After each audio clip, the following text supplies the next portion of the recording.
Talk Radio. The Late Night Alternative with Iain Lee on Talk Radio. We have ways of making you talk. I'm David Babcock and I got my willy stuck in a hoover. You're a pervert.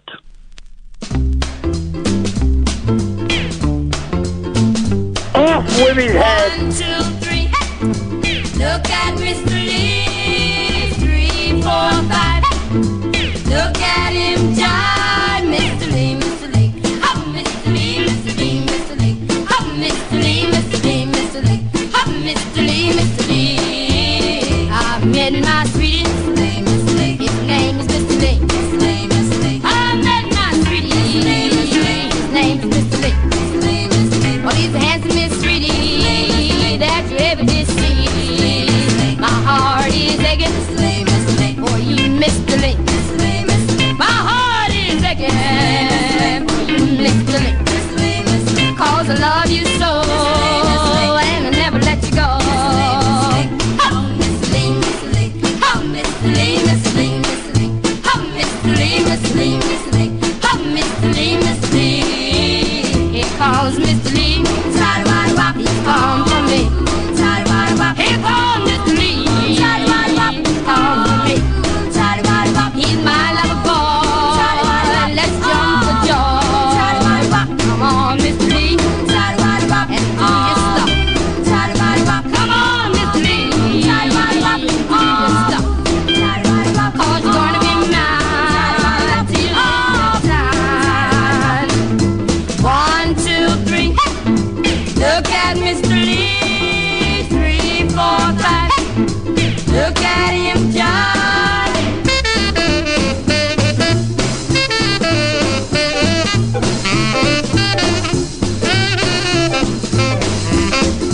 1, 2, 3. Look at Mr. Lee. 3, 4, 5. Look at him jive. Mr. Lee, Mr. Lee. Oh, Mr. Lee, Mr. Lee, Mr. Lee. Oh, Mr. Lee, Mr. Lee, Mr. Lee. Oh, Mr. Lee. Here we go, dear listener. Oh, yes. Here we go. Now, the studio has been full of issues today, I believe. I believe that Talk Radio was taken off air. That's sabotage. I can exclusively reveal it's sabotage, as the Beastie Boys once sang. They just, what they don't want, and who they is, I'm not allowed to say, but it's LBC. What they don't want is they don't want the truth. They don't want the truth coming out. The truth is coming out tonight, guys. The truth is coming out. Princess Diana was murdered. 9/11 was an inside job. The truth is coming out tonight. 0344 499 1000. I want to hear your conspiracy theories tonight, guys. And you know what? Every single conspiracy theory.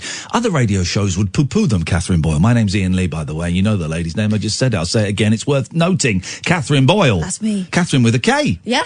Kicking car. Kicking car. I want to hear other shows would poo-poo these conspiracy theories, but I'm totally buying into them now because we're in a brand new studio. Cost millions of pounds, and the whole thing went off air earlier. Does that make any sense to you? It seems a little convenient to me. Doesn't it? Doesn't it? It just doesn't sit right. Now it sounds funny in my headphones. Does it sound funny in your headphones? Not yet. We might switch headphones later on. We might. There's some other ones here. Let me have those. Those ones look good. Could you unplug them? You're waving me headphones. Here's the thing. She knows, right? I got a bad back and I got a bad ass. I'll tell you about that in a minute. God, you've got longer arms. I've had to change my pants twice today. That's not even a joke. As I've said before, I am the ambassador for Shart. Can't quite remember what those letters stand for. If anybody knows, I'd love. But I am the ambassador for Shart. Ambassador. The ambassador. The ambassador for Shart, which is a charity that supports the follow-through movement. And I'll be talking about them later on. I'll be looking for your donations. Not monetary, don't worry. Everybody can provide and it won't cost you a penny. You made a couple of deposits today, didn't you? So I did. I just said I had to change my pants twice today. And I'm not ashamed of that. Why would I be ashamed of that? Why would I be ashamed of my body failing me. Not ashamed of that. And neither should you, dear listener. If you followed through today, 0344 499 1000 is the telephone number if you want to give us a call. Embrace it. Ash, this isn't even a joke, right? This isn't even a joke. Is Ash still out there? He went to the loo. Well, exactly. Because Ash told me a story today, right? I wish he were here to tell it. Ash told me a story today about how... Because I mentioned I'd followed through today, and he said, I've done that loads. Why doesn't that surprise me? And what a terrible, terrible lowbrow start to the show, okay? But 0344 499 1000, unless we get some phone calls, this is as good as it's going to get. And it's all downhill from here. This isn't even rock bottom yet. He told me that he was on the North Circular once, going to his mum's, or coming from his mum's, and he was stuck in traffic, right? And he cacked his pants, literally, right?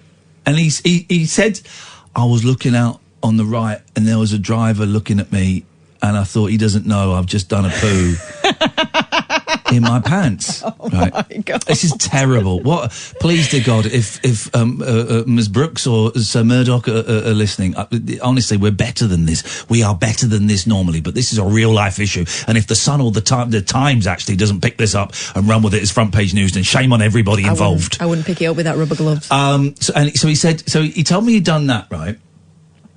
Remind me, oh no, he's not in tomorrow. So he told me he'd done that, and then he said, so he's in traffic and he's driving on the North Circular. Not just a follow through, full on, right? And then he said, a few minutes later I needed to do another one. Oh God. And I thought, I'll hold it. And then I thought, there's no point in holding it. So I just did it. And the second one was deliberate. I swear to God, he told me that. That's what we're dealing with. The saying, what's that noise? The sound of radios being switched off across the country. There go the listening figures once again. What do you want? We do the heavy, you don't want it. We do the funny, you don't want it. We do real life stories about grown men cacking their pants and you don't want it. I don't know what you guys want. There's no pleasing you. Oh, darling, there ain't no pleasing you. So I'm basically falling apart, right? So we both got this bug, Catherine. Mm-hmm. Second time we've had this bug since we've been in this building. Have you had any loose bowels, Sam, since you've been here? Okay. Any bloating? Okay. Both of us last night got home. Ay. What? You know, luckily the cleaner's coming tomorrow, so I should probably warn her, but I won't. I'll just leave before she turns up. But not feeling great. And then also my back is killing me. I don't know if you know this, dear listener, but about 4 weeks ago, I broke the world record for dabbing. 410 dabs. And I did it with pride, and it was something I will always be so glad that I did. You did it very vigorously. Very vigorous. It's on my Twitch stream. In fact, if anyone's listening, if you can tweet me the link, I'll retweet the link to my dab world record. It's a genuine thing. It's not even a lie. Genuinely, 410 dabs. It's a world record. Thanks very much indeed. But here's the thing. I did my back in. Lower right. Done it. I think I pulled a muscle, right? And this was a month ago, and it is still hurting me a lot. And that with my bad foot as well. It's not going well for me. So if anybody is listening, that'll be a change. If anybody is listening and I don't want to do this, such a local radio thing. I've got a cold. Call in with your cold remedies, please. I'd love to get your cold. I think I did that once at LBC. I've got really bad hay fever today. Why don't you call into your local BBC radio station and give me your cures for hay fever? While we're waiting for those calls, here's Robbie Williams and Candy. Oh God, Candy. That's the worst song. Oh. But I do actually want your cures for bad back, but not in a local radio way, in a more mature national radio way. I'm going to come up with something controversial, and the listeners might be able to help. Right, so I take the boys swimming. I've joined a swimming pool, I guess. I went swimming today, so I joined a swimming pool, right? because I take the boys there whenever they come over. They have family swim where for an hour they take the lanes out and they just chuck loads of balls and floats in and stuff. And everyone can wee in there. We just all the time we just loz balls at each other. It was great, right? And I thought, well, I quite like swimming. I'm not great at it. I'm sort of considering having swimming lessons again because my technique isn't very good. Genuinely, my technique's terrible, and I don't think that helps my back because I keep my head. I don't like putting my face in the water. So I went. Sorry, I just saw Ash, and it just reminded me of him doing 2 poos in a car on the same journey. One on purpose. So I joined a swimming pool, and I went swimming today on my own for the first time, right? And it's a 50-metre pool, okay? And so I did 12 lengths of a 50-metre pool, right? And I was absolutely shattered at the end of it. I was knackered, right? I only swam for about 20 minutes. I was knackered because I'm unfit and I'm overweight, okay? But I thought I've done 50 metres, 12 lengths, that's 600 metres. That's not bad. That's not bad. I'll take that. So I got out feeling all good and all proud, and I put my shoes on. But what's great about this swimming pool is you take your shoes and socks off before you go into the changing rooms. Oh, that's good. You just leave them outside, out in the hallway. Oh, like you're at home? Yeah. It's great. It's great. I bought a shoe rack. Did you? Yeah, I got a shoe rack coming tomorrow. I bought a shoe rack. It's just a more organised pile. I don't like those people that have those shoe cupboards where you pull it open and shoes are shoved in. I love one. No, I don't like those. I think the shoe rack, got a shoe rack. It's got 3 tiers, which basically means 4 tiers because you can put small shoes underneath. So it's 4-tier shoe rack. Beat that. Before I got married, I had my own flat, like all to myself, and it was bliss. Can't imagine you living on your own and great. surviving. It was great. Yeah. I loved it. Yeah. And I had like a double wardrobe in the hallway. Aren't your balls normally held back by your willy? Full of shoes. Just my shoes were in there. Wow. Wow. Yeah. Oh, gosh. Bliss. Then, of course, blokes come along and spoil it, don't they? Blokes come along and they spoil it. So I did. I've got my shoes on. Came out, put my shoes on. 600 meters. Wow. Yes. This is just like day one. This is the start. And I thought, I'll just double check it's 50-metre pool. I said to the lady at the reception, it's a 50-metre pool, isn't it? She went, no, it's 25. Oh, shoot me. It's 300 metres. And I was beat. And it reminded me of being a kid. I used to go swimming lessons at Beechwood School on a Saturday. And Beechwood School was a very, very rough school. But on a Saturday, we're going to have swimming lessons. And I can swim, right? And I'm steady, but slow. And when I took my 400 metres badge, I was still swimming when the next class was finishing. When the next our class finished, the next class came in, I was finishing, I'd finished as they were finishing up. What the heck? But I still got that badge. Good. And that's the lesson of today's show, dear listener, is slowly catch a monkey. Now, I didn't catch a monkey that day, but I did catch a 400 metres badge. So you've just got to keep on going. Now, here's the point I want to say. Saturday, we went to family swim, okay? And what they do is they chuckle balls in and float. It's flipping brilliant. Some days, a couple of times I've been there, it's just been me and the boys and one other family. Bit busy this time, and they pump out rock music, right? Pump out rock music. That's what families love. And they pumped out Let Me Entertain You by Robbie Williams. Now, Robbie Williams I've got no time for. Awful. What, musically or as a person? Probably both. Oh. But I really enjoyed Let Me Entertain You. It's like, it's that tension thing.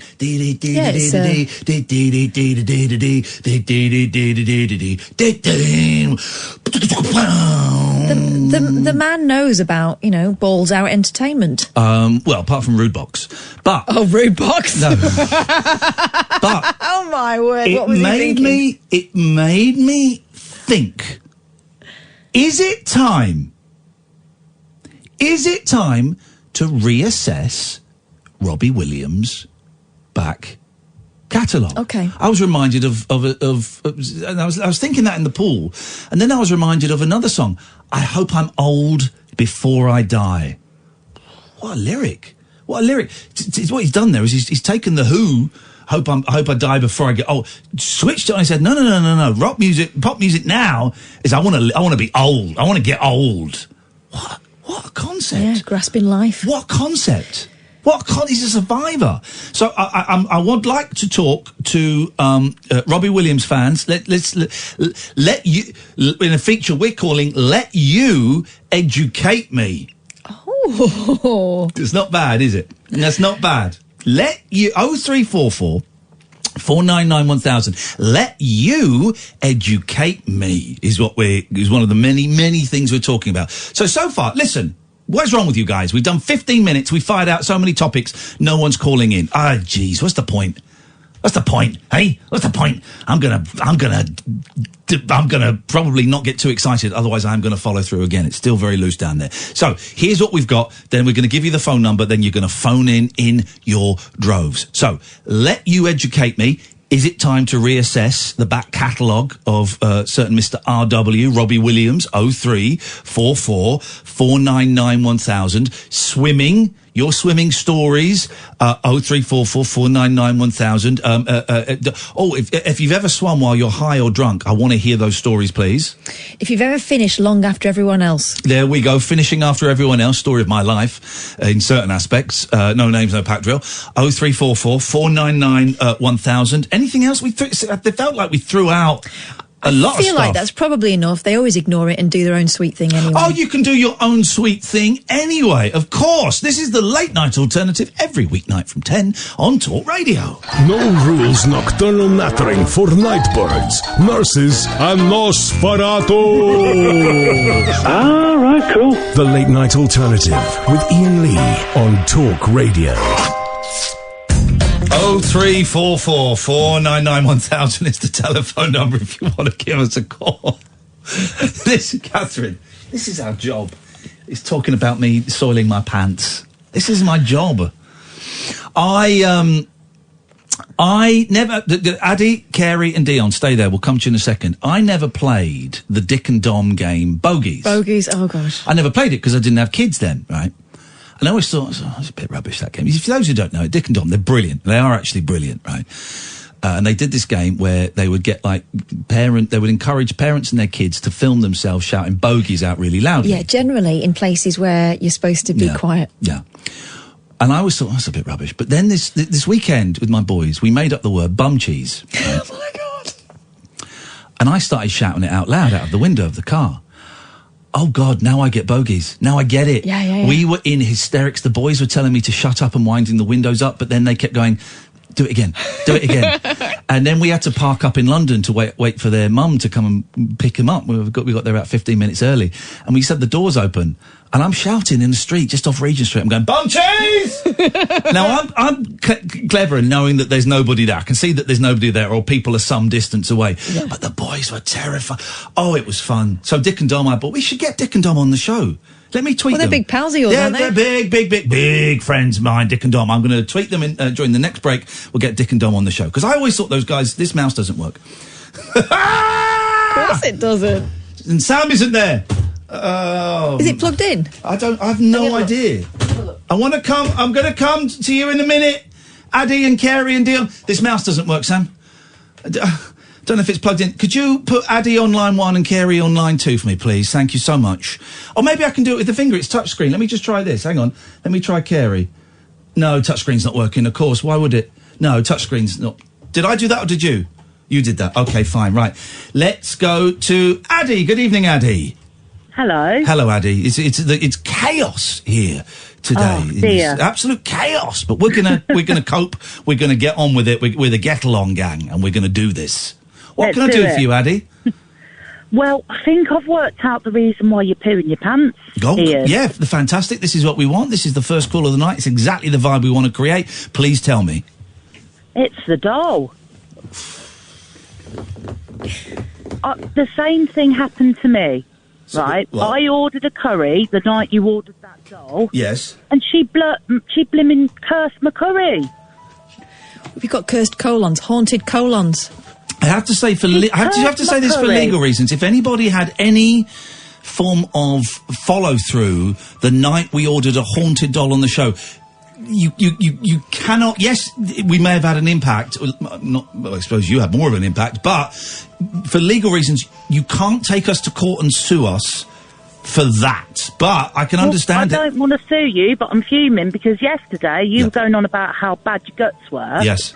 And I'm thinking that's nothing compared to what's been happening to me over the last few days, and it's all to do with this doll. Yeah, okay. So, okay. But then this is an interesting phone in. 0344 499 1000. Since we ordered online a haunted doll, was that Tuesday? I think it was Tuesday. How many people have got bad guts? Have you got rotten guts? Have you dropped your guts? Have you followed through? Have you passed air through poo more than usual? Have you just been consistently and constantly cutting the cheese? If that's you, please give us a call now. 0344 499 1000. We need to get some kind of graph up here. We need to find out exactly what is going on, and it's only. I think we should start a foundation, Ian. Well, the Shart. Come and join me at Shart. It's only through brave. Souls, some people might say brave aren't souls, but it's only through brave souls like you, Addy, not being embarrassed to speak up, despite the snickering of someone sat not too far away from me, Miss Catherine Boyle. Brave souls like you, Addy, that will help us get to the bottom of this. I didn't mean to make that joke, but we did. I wouldn't laugh, Catherine, because you could be next.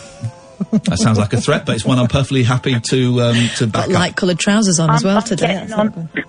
Lovely. I'm getting on to Justy as we speak. What's your favourite, Madras or jalfrezi? You're getting another curry?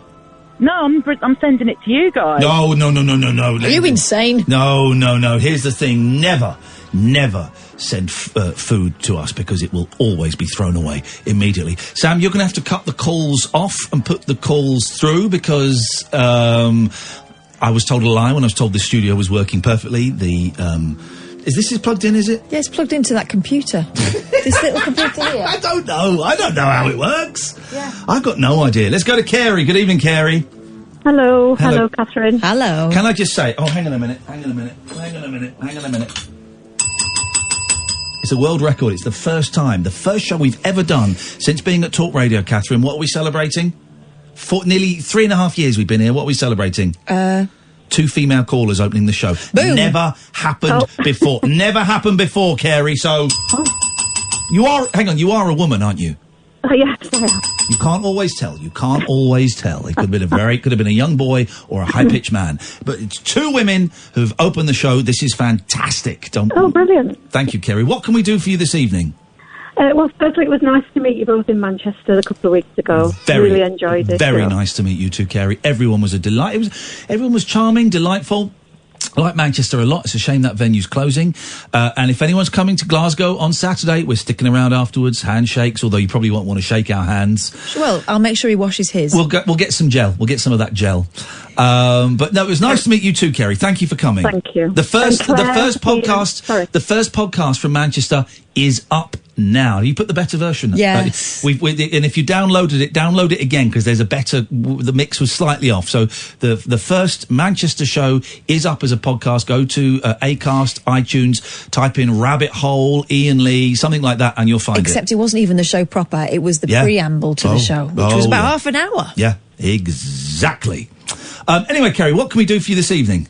Well, just additional to that, Claire, Ian and Georgia walked me back to the NCP. Weren't they a nice family? Well, they were, but we were in different NCPs. Oh, no, so they tried to kidnap you. Is that what you said? You started telling me they were scumbags. No, they were lovely. They put me in their car and took me round to my NCP. They went up and above board. Oh, well, there you go. They're a very, very nice family, and, well, that's great. And I'm glad they looked after you, Carey. Thank you for letting us know. Yeah, brilliant. But what I'm ringing for is Robbie Williams' song, one of my favourite ones. Yeah. It's called I Come Undone, or Come Undone, I think. I come undone. No. Yeah. Oh, yeah. Is that close? No, nowhere near. It's a slow one, if I remember rightly. I come undone. Whoa, yeah. Oh, God. It's the chorus. It's a song to his mum. about his drug and drinking days. It's really good. It's really lovely. Yeah. I think it's time to reevaluate the back catalogue of Robbie Williams. I think he's great.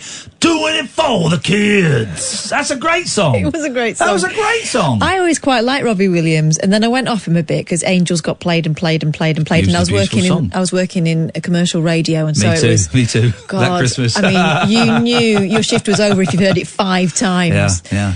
And then I went off him, and then I saw him at Live 8, and he made the place bounce. He was brilliant, and there were some really lacklustre performances as well that day. Yeah. Well, I was really looking forward to Madonna, for example, and she was crap. Yeah. Okay. And quiet. Oh, that's a bit harsh. But he was brilliant. We bought tickets to go and see him, and he wasn't feeling it clearly, and there was a lot of sort of mic pointing outwards and stuff. Oh, he does that. He does. When you've paid 50 quid a ticket, it's like when they point the mic out. No, you sing it, mate. You sing it. We've paid. He also looked a bit over it. And now, in retrospect, knowing what was going on with him, you know why. Yes. But I do think I've got a soft spot for Robbie Williams. I think he's great. Let's get him on the show. Get Robbie Williams on the show. Get Robbie Williams in. Get him to bring Guy Chambers in because they're writing together again. They're friends again, great. Aren't And let's get them in. Let's get Robbie Williams is going to be on the show next week, Kerry. Oh, brilliant. That's great. I tell you who is going to be on the show. Dick and Dom. One of the most famous flashes in the world. Is he coming on? Yeah. When? I'm asking him about Monday. He's back from his holidays on Friday, so sometime next week. Okay, beautiful. Mark Roberts. Okay, lovely. There you go, Kerry. We're going to have a... I was going to say something vulgar there, and I won't. I will not. I stopped myself. The owner of the most famous Todger in television. There was she. Okay, right. Thank you very much, Kerry. Thank you very much. Indeed. 0344 499 1000. Dion's going to be next. Then we got Gabrielle. Gabrielle. Gabriele. No. This is the Late Night Alternative with Iain Lee, Cat and Boyle, Talk Radio. Set free your mind. Let your fancy take flight. Conversation gets curiouser by the glow of moonlight. The Late Night Alternative with Iain Lee on Talk Radio. I've just shared, and I said chewed, I've just shared the link of me breaking the dab world record, and also the video of me seriously, permanently injuring my back. It's the same video. 0344 499 1000 is the phone number. That's a thrusting start to the show. I was going to say it's solid, considering what's been going on. It's a thrusting start to the show, considering we're both feeling a little bit subpar. Let's go. Gabriel, how are we saying this today? Hello. Doesn't matter. No. No. It does matter. It's you. How do you say it? Gabriel. Yes. Gabriel. All right, fine. We got a Gabriel. Beautiful. Nice. Right. Listen. Always stick up for your name. I always correct people when they spell my name incorrectly. Unless they're American, calling me Elaine, which I had another email today. But I've forgotten how he says it, Catherine. Gabriel. Thank you very much. Gabriel, you are on the radio now. What can we do for you this evening? Ian, I need to join chart. Hey, mate, what's going on, buddy? What's going on? Jesus, I've been passing really bad gas. Okay. For how long has this been going on? Ever since that time you ordered the dough. Oh! This is not good, man. What unholiness have we unleashed, Catherine? We've been messing... It's not us unleashing it. We've been messing with forces that we should not have been messing with. And the studio's broken down. What is going on? Sam is in the studio. Good evening, Sam. You're going to try and fix the mouse so we can... You do what you need to do. Gabriel, I have to ask, chart is exclusively for people who have followed through. Are you just blowing off, or are you following through as well? No, I haven't followed through yet, but I think it's coming. I can feel it. It's getting worse. Okay, well, we can. Well, what we can do is we can send you the form to fill in, but until you've actually done the do, to quote Betty Boo. We can't allow you to join chart. It really is for people who've suffered the horrendous, what we used to call embarrassment of the follow-through. But now we're embracing the follow-through. And we are accepting it for what it is. It's the body malfunctioning. I just pray that it doesn't it doesn't impact your life in a negative way. Do you live with people, Gabrielle? Do you live on your own? Do you have a partner? What's the setup? No, I live alone. Okay. Okay. Well, okay. So you fit in the kind of typical. Please don't take this the wrong way. This is not an insult. You fit in the kind of typical loser that listens to this radio show. Someone who's lonely and has never achieved anything. Also, an easy target for this kind of witchcraft. Yeah. Exactly. Yeah. Well, listen. One suggestion I've got, and there's not really a lot we can do. I know. Scientists are researching this and they're trying to so much.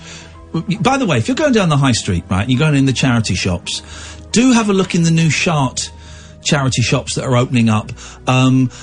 I'd stay away from the trousers department, if I'm honest, but they've got some great stuff going on elsewhere. The only suggestion I have for you at the moment, Gabrielle, is shove a cork up your bum. Oh, no. Oh, okay. Okay? Yep. Okay. Thank you very much indeed. You give that a try. Would you like to? Sam is doing an excellent job trying to fix the computers. Could you go and take a call that's coming in and cut Gabrielle off for me, please? I'm having to send Kath out to do the phone. Make the phones work. In the meantime, I like it when the studio. Oh, hello. Hello. Hello. Hello. Hello. Yeah, hello. Hello? So you don't mess about with me, Ian. I'm not messing about with you. You aren't listening to me. I'm listening. Right, come off speakerphone then. Come off here or on it. Don't mess me about.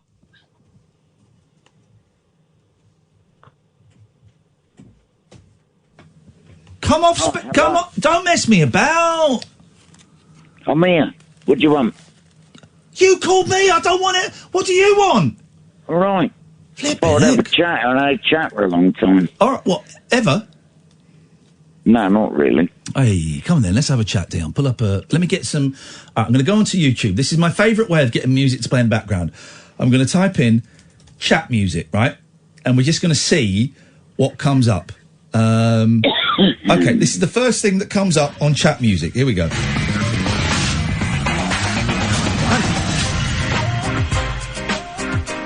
Hang on. What is this? God knows. That's not chat music. No, not hang on a minute. Let's find some chatty. Here we go. Here we go. Okay. This comes up as this is good. This is good. Celestial white noise. Sleep better. Please don't. Sorry? No, come on. What? You don't even what you don't? Do you know? I know you've got a good taste in music, but not celestial white noise. Why, have you heard of them? No, but it's probably a load of old crap. Well, hang on a minute. Listen to you, Mr. Negative Pants. Open your pineal gland, your third eye. Open your 8 chakras. There are 8 of them. And embrace something new, Dion. Celestial white noise. Sleep better. Reduce stress. Calm your mind. Improve focus. And be less of a grumpy pants. 10 hours. All right, let's have a little listen. Let's have a listen and see... if this could be what we... Exactly, here we go. This is celestial white noise. Sounds like a whale. Sorry, Dion? Sounds like a whale. No, it doesn't. It doesn't sound anything like a whale. A whale sounds like... And a dolphin would be... Ian Jackson.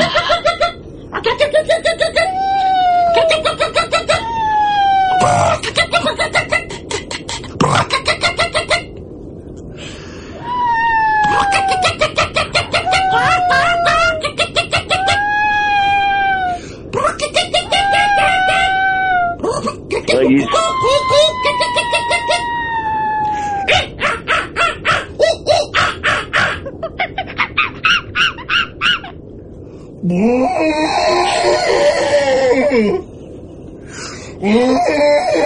Can you just turn that crap off, please?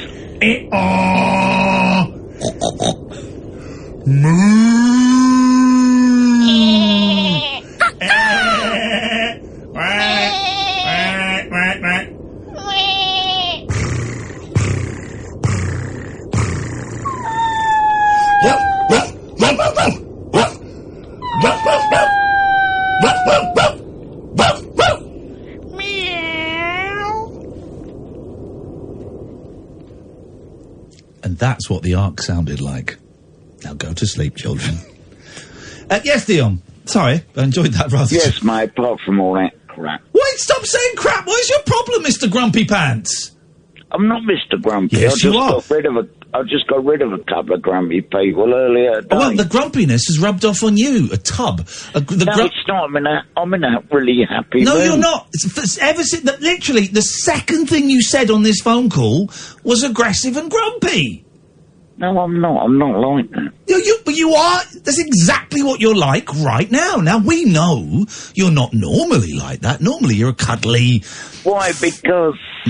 Why? Because... There was a couple of ladies that have been imposing on me, and I put them in their place. Are they dead? No. Thank God. What do you mean, lady... What's the imposition the ladies have been making? Because... They think because I'm older in my life. You're older in your life. Yes, younger in their life. They think they can use me because I've got a nice flat and everything. What are they using you for? Drugs? Sex?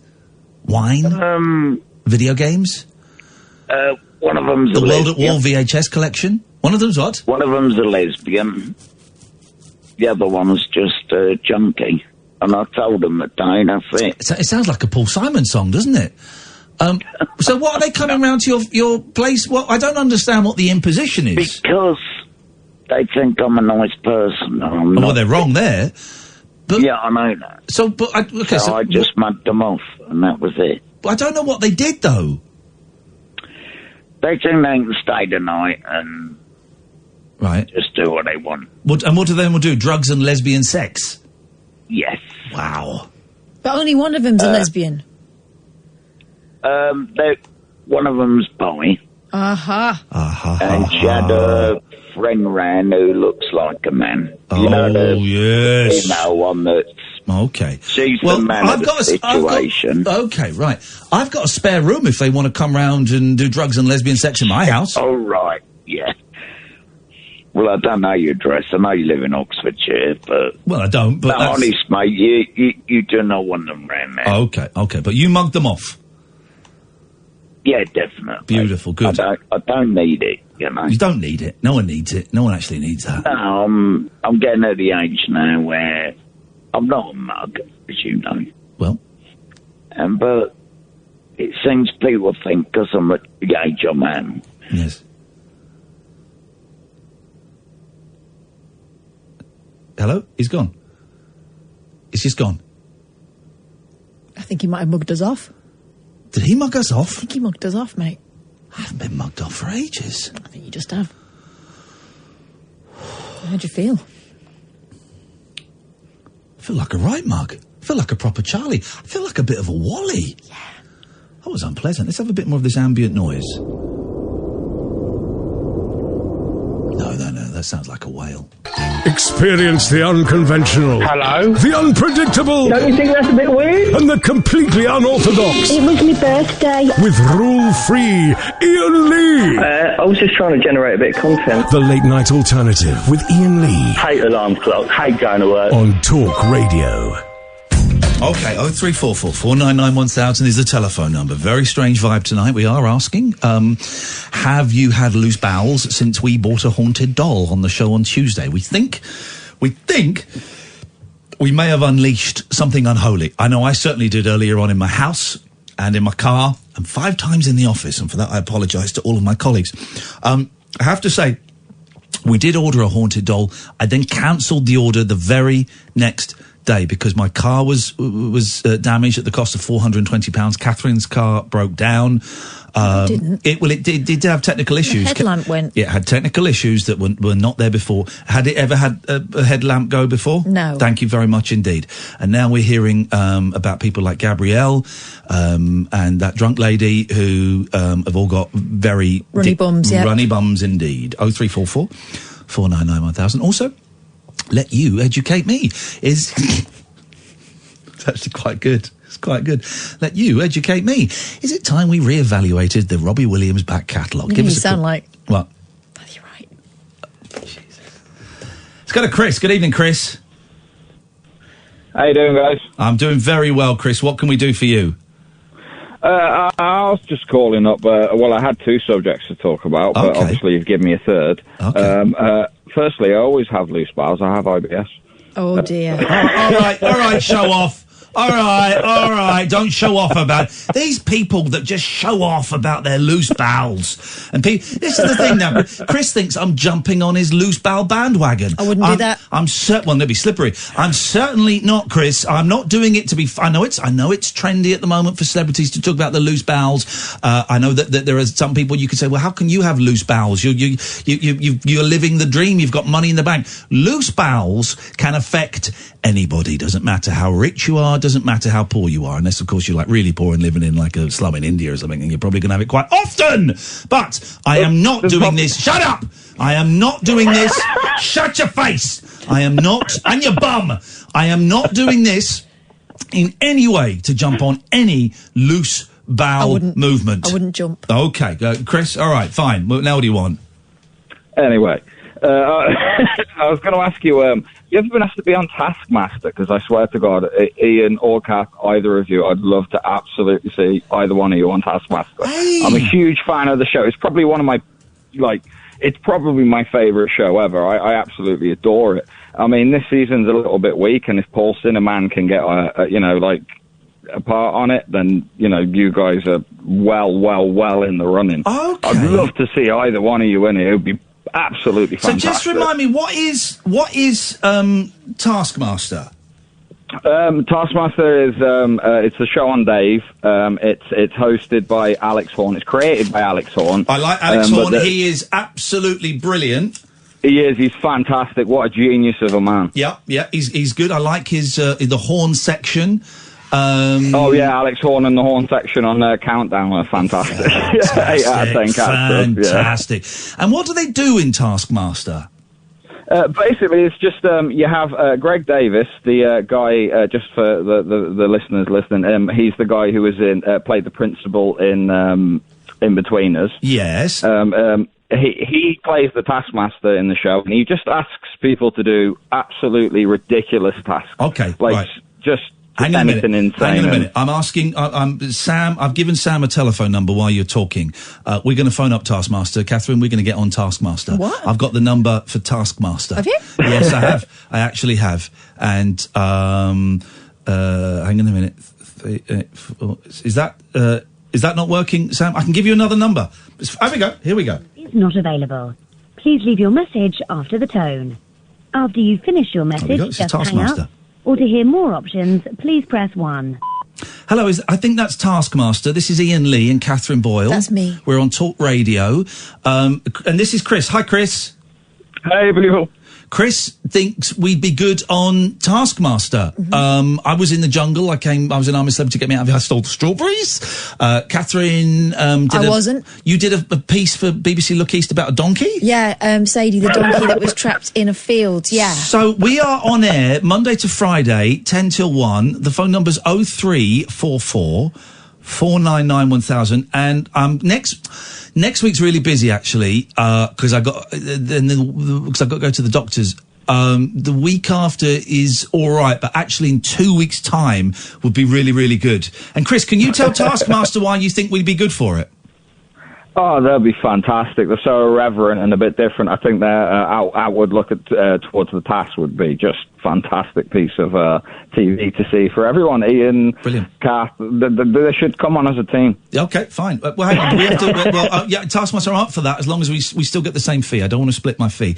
Okay, brilliant. Thank you very much indeed. That's Taskmaster. Is that sorted? Taskmaster, flexible, permanent and contract staffing solutions. So I'm guessing it's the same. I'm guessing it's the same Taskmaster. I mean, why you couldn't have two things named Taskmaster, could you? No. But no seriousness, genuinely, you need to go on it, man.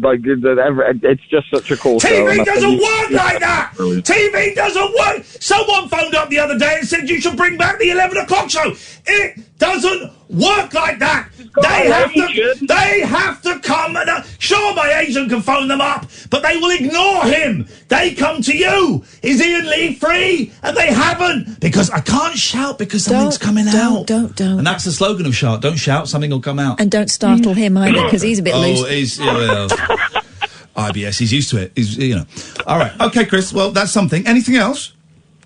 Yeah, also, your DJs and whatnot, and, you know a bit about music. I know you're into your vinyl and whatnot. Love it. Have you heard about this chap called Little Dicky, who's apparently becoming a big name in the rap game? Little Dicky. Is he the guy? Yeah. Is he the guy that's done a rap with Arnold Schwarzenegger? I think the new one. About the Earth. And yeah. He's been around for a little while, but... Okay. Well, he was known as a comedy rapper. It's just that a lot of rappers getting very angry. What's his name? About Big Willie style?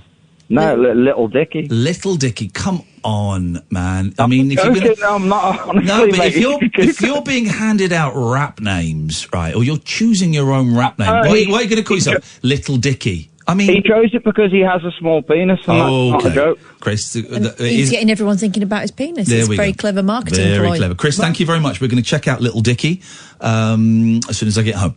Let's go. Thank you, Chris. You know his rapping partner's name? Who? Big Nips. I'm not a fan of Big Nips. Anyway, James. Hello. Hello, James. Hello. How are you? Good.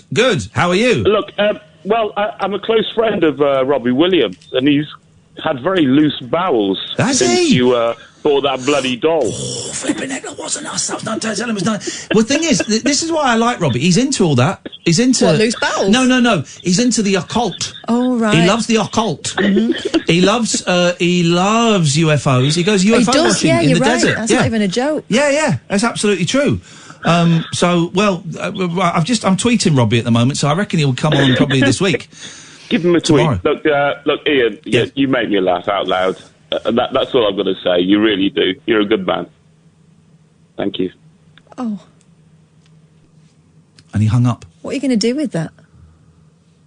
I'm going to find that man, keep his phone number. Sam, he wasn't on long enough for us to triangulate his position. If I kept it on another 30 seconds, I could have pinpointed within 50 yards exactly where he was. I would find that man, and I would kill that scumbag. Oh, wow. I would kill him. Absolute scum. Coming on my radio show, spouting nonsense like that. You're a dead man, Jamie. You're a dead man. You're a dead man walking. Sleep with one eye open. Always look over your shoulder when you're making love, because I'm going to stab you in the back. Let's go to Kate. Nigel, you're going to be on after the news, so you stay there, please, my friend. Good evening, Katie. Hi. Hi. Hiya. It's Katie, you sent me a present from a baby. I remember it perfectly, and it was a kind thing, but Katie, I have to ask you one very serious question. Are you on speakerphone? No, I'm actually not. What's going on? Have you shrunk? Don't know. Are you tiny? Are you like Thumbelina? Thumbelina. I don't even remember the Thumbelina story because she's overshadowed, of course, by Tom Thumb. Oh, no, Thumbelina was a beautiful story. Yeah. A couple that can't have their own child, and they find one. I used to have that on a tape, I think. That Thumbelina and the one about the dogs with eyes as big as round saucers. What's that? Oh, was it the Tin Soldier? The dogs were there were 3 dogs, one as eyes as big as round saucers. They were guarding like a door in a tree or something. I don't really remember. Anyway, Katie, sorry, I forgot you were there. How is the little one? Everything all right? Yeah, he's good. Yeah, he's 11 months old now. Flipping heck, man. I know. I stopped listening to you for ages because when I relapsed really bad, I don't know why, but I stopped listening to you, and I've just started listening to you again, and I'm just like, God, these are funny. But the funny's back. The funny is back, guys. The funny is back. I know why you stopped listening to us when you relapsed, and that's cool. But you're back, and we're back, and it's good. Are you clean? Almost. There you go. Almost is not clean. Technically, I'm gonna bust your balls for that. But you're heading in the right direction. Yeah. Good. I just wanted to ask. You know the album ages ago that you was on about it ages ago? Oh, mate, you got to narrow it down a little bit more than the album that you were on about ages ago. Go on. It's loads of Americans, and they were all really depressed, and it was like a compilation of all different. Do you remember? Oh, did it have Frank Sinatra on? Yeah, what was it called? Oh, Bob Stanley put it together. I can't remember. Bob Stanley Comps. Hang on a second. It's a great album. It's not English Weather. That's another one they did. Bob Stanley. Hang on. It's coming up. State of the Union. Bob Stanley and Pete Wiggs, State of the Union. Right, nice one, because all I could remember was a few lines from one song about a businessman.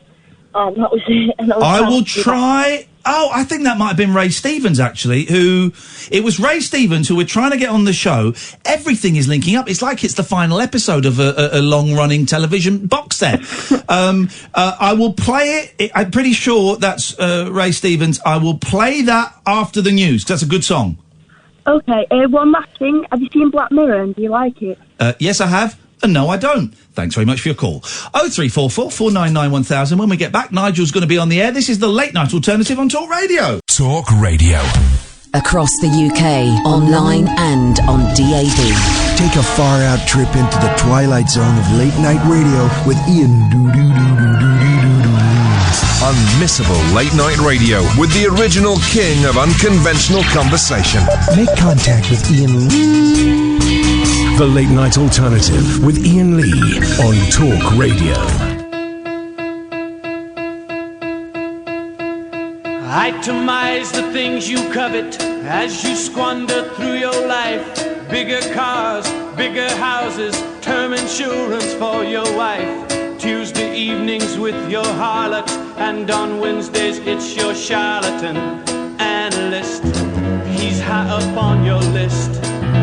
You've got air-conditioned sinuses and dark disturbing doubt about religion, and you keep those cards and letters going out while your secretary's tempting you. Your morals are exempting you from guilt and shame. Heaven knows you're not to blame. You better take care of business, Mr. Businessman. What's your plan? Get down to business, Mr. Businessman. If you can before it's too late and you throw your life away. Did you see your children growing up today? And did you hear the music of their laughter as they set about to play? Did you catch the fragrance of those roses in your garden? Did the morning sunlight warm your soul, brighten up your day? Do you qualify to be alive, or is the limit of your senses so as only to survive?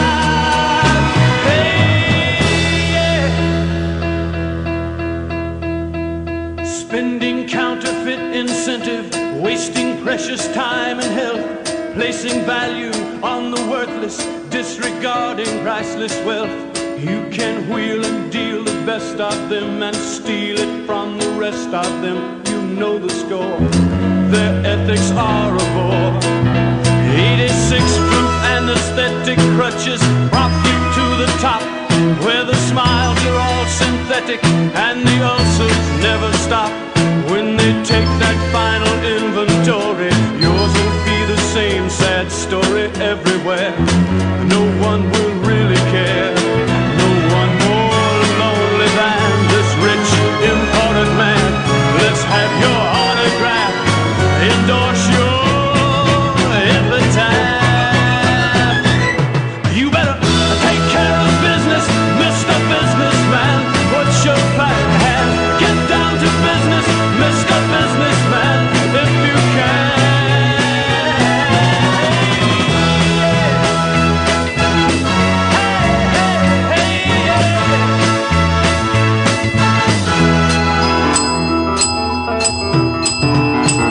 You better take care of business, Mr. Businessman. Here we go, yes, sir. Get down to business, Mr. Businessman. Can I just say, do you ever get that? A bit in a song that you just have to listen to, just a bit of a song that you have to listen to over and over again. Do you ever get that? Such as? Such as this bit, the instrumental bit here is, hang on. Why is this, hang on. Oh, I turned the thing off. Here we go. This bit. This bit. Ba-ba-ba. Ba-ba-ba. Ba-da-ba. This that bit. it on a loop. I just have that on a loop. I'd have that on a loop.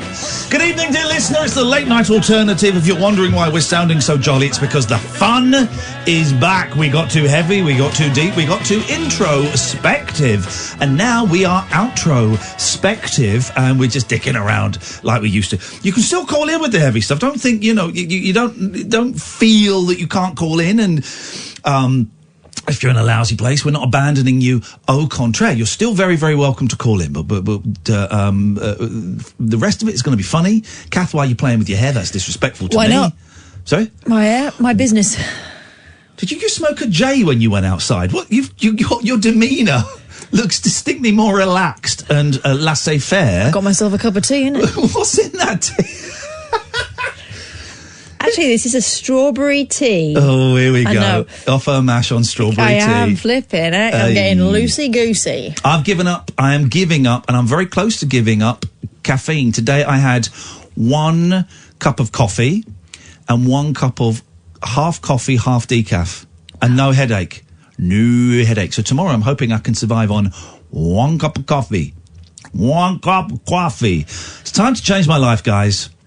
It's time to change my life. It's time to, I don't know if I'm going to lose this weight. So if the weight isn't going to go, let's do other things that will make me a little bit healthier. Health is what you want to go for. Health is what I want to go for. I want to go for health and tits. I might have both. That's what I'm going to, my tits I'm talking about. I was going to say, yeah. Oh, my. That's a resolution. Speaking of tits, good evening, Nigel. Oh, good evening, you two. I'm hoping you're starting the phone call in a place where you know the phone signal works. I'm in the best place like I was last night. And are you on speakerphone, Nigel? No, I don't know how you switch it on my phone. Thank God for that. No one give him that information. Well, Nigel, it's lovely to talk to you at 8 minutes past 11 on a Thursday evening here on talkradio.co.uk. Yes. What can we do for thee? Well, I've been learning the climb, the Miley Cyrus, the old song, The Climb. Yeah. I don't know. But I saw her on YouTube singing it a cappella without any backing. So I thought, well, I'll try the same thing. Okay, so Nigel's going to go Acapulco. But I'm only going to do a couple of choruses. I can't do the whole thing because my throat won't stand it this time of night because I'm a bit tired. I've done 30 miles bike ride. But my throat won't stand a lot of things at this time of night. Do you know what I mean? I don't know what you mean. I do. Do you, Nigel? Me too. Oh, yes, me too, you ever sucked off a fisherman's friend? You ever sucked off the friend of a fisherman? I don't think you say off. I think it's just. Ian, midnight tonight, Miley Cyrus is coming to everybody somewhere in America. Sorry, midnight. Hang on a minute. Midnight tonight. This is a revelation. This is breaking news. Forget Extinction Revolution. Forget the fact that none of our videos were put up tonight because the guy that's supposed to put the videos up was too busy going on Eamon Holmes' show. Trying to save the bloody planet. Forget saving the planet. Shut up. Forget saving the planet. Do your job. Put our videos up. Thanks very much. Cheers. Now, forget that. At midnight, Miley Cyrus is coming. To everyone? Yes. Like Father Christmas. What does it mean, Ian? What does it mean? What does what mean? Her coming, is it? I don't want to. It's not for me to tell you. It's not for me to tell you. Maybe ask your priest. Ask your priest what does Miley Cyrus is coming means. I reckon she's about to drop something. It's going to be is she 5 o'clock shot? in America. Mm. Oh, she's got a new album coming out, hasn't she? Oh, yeah. Oh, that must be what it is, yeah. Yes, she's got a new album. Yeah, I wouldn't leave the back door open. I don't think she's actually coming. Although she'd probably like... No. She'd probably like me, yes. No, she'd probably like the... Tell you what, when I heard her singing a cappella, it wasn't quite so good as the version she did when she was younger. No, the voice changed. Yeah, the voice changes. Gravity changes the voice. That's the biggest. Got deeper and more harsher. Here's the thing people don't realise: women's voices drop too. Her balls have dropped. Yeah. Do they? Yes. But women's voices change as they get older. Yes. Well, you listen to Dolly Parton as a young woman, and you listen to her on the Trail for Dan Wooden show. She sounds like, get off my land! Before I shoot your ass, get off of my land! Those two boys! Ian, I forgot to mention the other night that somebody's looking for drum tutors, or to teach drums or the music, and I've got to get in contact with a man. It's somewhere in London. You have to go to a certain place, but they're looking for people to teach drumming. So I thought, well, it's worth a try, isn't it? It's worth a try. It's worth a try. I mean, if it's a few bob in your pocket, you know. Although you have to get to London, so that would be expensive, wouldn't it? No, it's not right in London. It's sort of somewhere on the outskirts. Okay. But I've got to get in contact with. We've got to get the telephone number first. So I'm getting contact. Okay. Well, I wish you the very best of luck with that. Yeah. Well, I mean, I can teach drum. I know how to read drum. I can teach drum music and the drums. Beautiful. All right. Well, listen. On the right. Yeah. I'll try this song. Let's have this song, Acapulco. Is that saying that it's clear? Sorry? Is it clear when I'm talking? So I'll do the song. Just do it. Yeah. Yeah. So as long as the signal's okay. Well, just do it, please. Yeah. Just as I'm talking. Just sing the song now, please. Yeah. Okay. Thank you. The struggles are. Hang on. Just clear me throat. Your voice you're not starting from the beginning. Start near the end. Facing, the chances I'm taking sometimes might not meet. I'm not breaking. I may not know it, but there's a moment that I'll remember. Yeah, I'm gonna keep on going, but I'm gonna be strong. I'm gonna keep on moving on.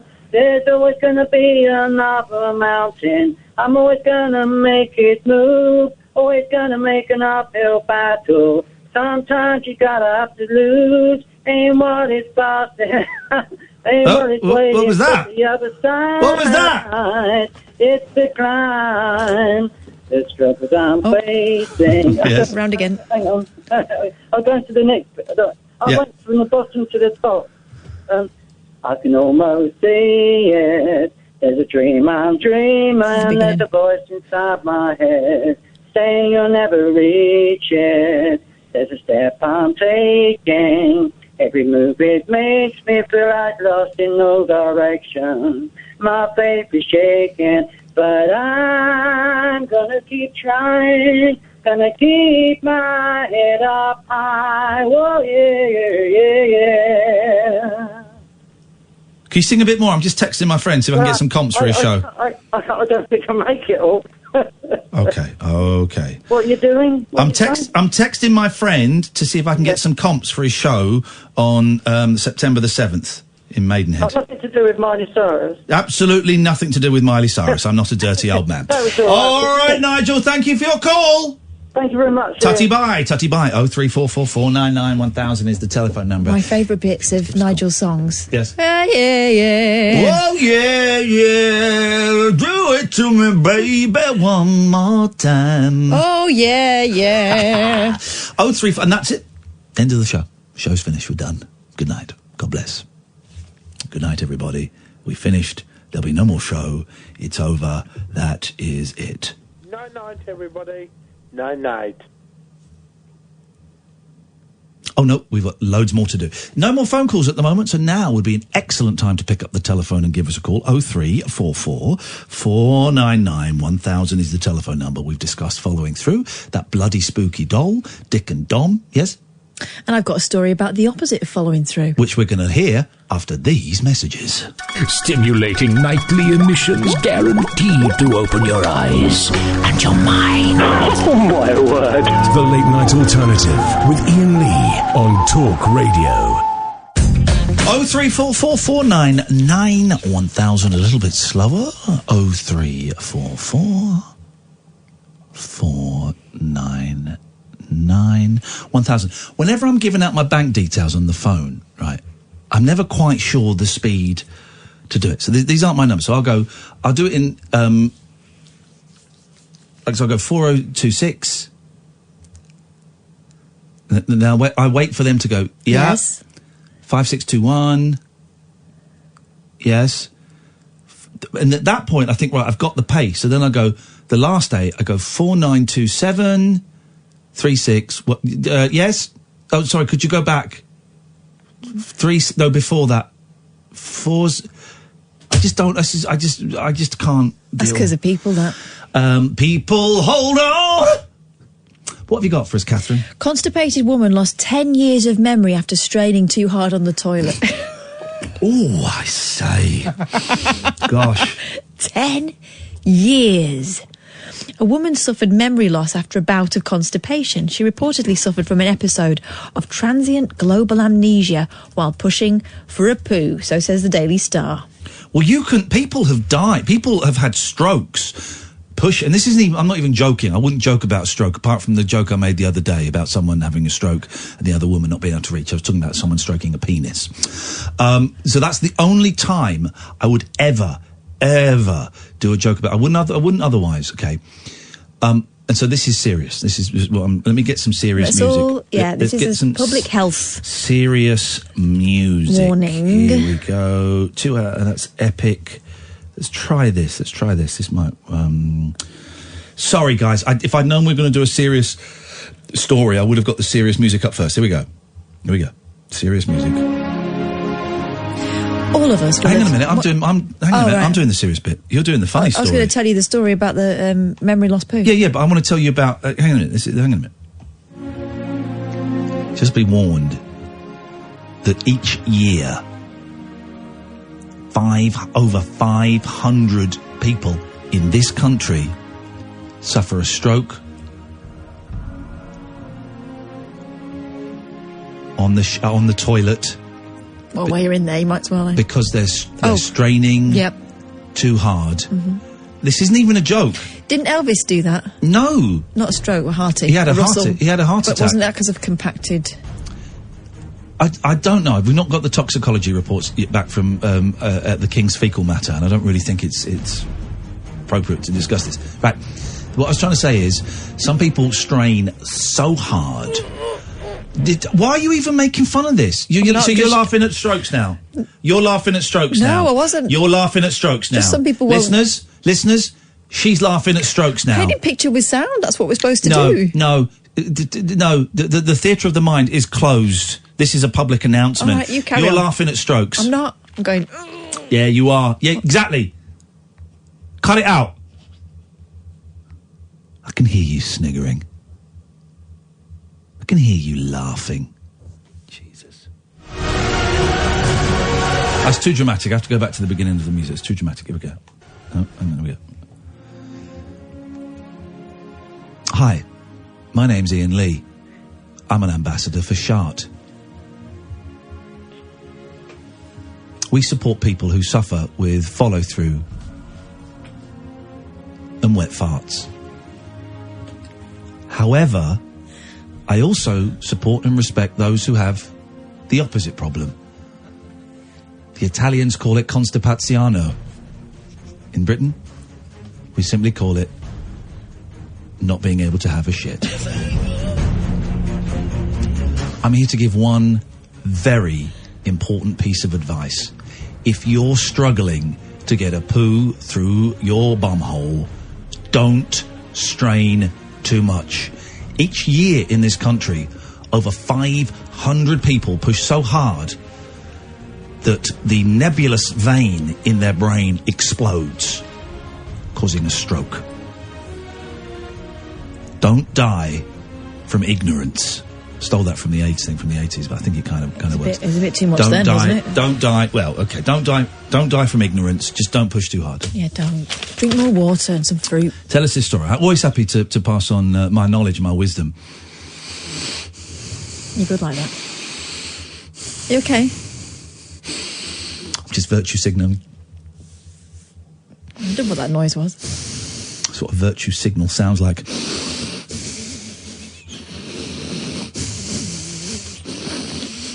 Don't mind me, I'm just virtue signalling. That's what it sounds like. That's how it ends. Catherine, please, continue with your super play. We don't think you're pulling your weight tonight. Speaking of which, all of us will have suffered from constipation at some point in our lives. And we all know how unpleasant it can be to have to strain to open your bowels. So spare a thought for a Hong Kong woman who reportedly lost more than... Hong Kong Fooey, number one super guy. Hong Kong Fooey, quicker than the human eye. He's got style, a groovy style, and a car that just won't stop. When the going gets tough, he's super rough with a Hong Kong Fooey chop. Ha! Hong Kong Fooey, never such a super guy. Hong Kong Fooey, quicker than the... Is it, the mild-mannered janitor? Could be. No, it's a different person. They just happen to both be from Hong Kong. Okay. This is more like Hong Kong Pooey. Oh, okay, I like that. Here we go. So, spare a thought for the Hong Kong woman who reportedly lost more than 10 years of memories. Who is this superhero? Hang on a second. Sarge? No. Rosemary? I had a crush on Rosemary. No. Wasn't she a dog? No, she's a lady. The mild-mannered janitor? Could be. Could be! It's the voice. Hang on a minute. Hong Kong Phooey, his voice is the black dude in The Shining. He's the dude from The Shining. Oh. We've got to find... Hang on a minute. Sorry, Catherine, your story sounds great, but this is actually more important. This poor woman's still straining on the toilet. We've got to find a better version, because we may have discovered something very, very important. Here we go. Okay, the Hong Kong Phooey may be the dude from The Shining. Here we go. Who is this superhero? Sarge? Mm-mm. Rosemary, the telephone operator? No. Listen. Henry, the mild-mannered Henry. janitor? Could be. Henry. Kong Phooey. Super guy. Hong Kong Phooey. Quicker than the human eye. He's got style, a groovy style, and a Groovy style. When the going gets tough, he's super rough with the Hong Kong Phooey chop. Hi-ya! It's a bit more... It's a little bit slower than I thought. When... Oh? Whoa. Hang on. What does he say?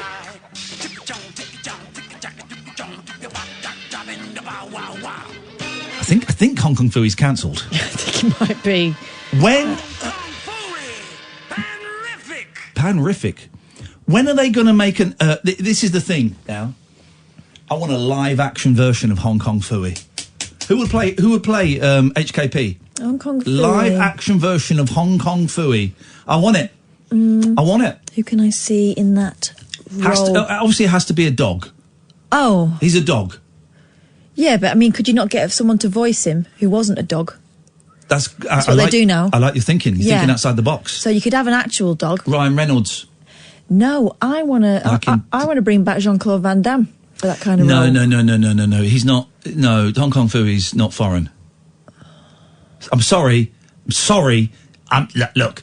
He is foreign. He's American. Listen to me. It's my Nigel Farage. No. Listen to me. I'm sorry. That's simply not true. I want my Hong Kong Phooey to be an American Hong Kong Phooey. It's not what Brexit's about. Brexit is about making sure Hong Kong Phooey is played by an American. We're not having any of these Europeans over here playing Hong Kong Phooey. I think Hong Kong Phooey should be rebooted as a woman. Jesus. It's 2019, guys. It's time to get with the programme and wake up. So you want Hong Kong Phooey to be a bitch? Whoa! It's just technical terms. It's just. I'm sorry. It's just a technical term. I dare you put that on Twitter. You'll get cancelled. Could you stop doing that? Seriously, that sounds... disgusting. I beat you, mate. And you just got to suck it up. I'm not sucking that up. Okay, well, I'll have to wipe it up in the next break, because there's quite a lot of it there. Let's have your story, then we're going to go to Adam, then we're going to go to Sean, and then we're going to go to Katia. Oh! Those initials spell ASK. Ask! And we will. We will indeed ask them. Can I have some toilet music, please? Oh, certainly. Here we go. I'm going to start again, because it was such a long time since I began. Everyone's forgotten what the crux of the story was. Okay, here we go. You just start and the music's going to come in, okay? You start. We've got to find the music. Go. All of us will have suffered from constipation at some point in our lives, and we all know how unpleasant it can be to have to strain to open your bowels. So, spare a thought for a Hong Kong woman who reportedly lost more than 10 years of memories after straining too hard on the toilet. Oh dear. The China Post claims a woman forgot a decade of her life for an 8-hour period after struggling on the toilet. Wow, hang on a minute. Don't overlook this. An 8-hour period? Yeah. Is that normal? Neurologist Dr. Peng Chai-chong told the China Post the woman suffered from transient global amnesia, a sudden temporary episode of memory loss that can't be attributed to a more common neurological condition such as epilepsy or stroke. Speaking to The Sun, Dr. Sarah Jarvis explained in theory it's possible to explain someone losing their memory as a result of excessive straining on the toilet. If you're physically pushing very hard, you can cut off blood supply to your brain. You might see the same thing if you were lifting a heavy load rather than pushing one out. Weightlifters have been known to suffer blackouts if lifting something beyond their capacity, and people have been known to have heart attacks while straining for a poo. Indeed, Elvis Presley is understood to have died in this very manner. Is that it? The end. If I'm honest, I didn't listen. I was busy finding...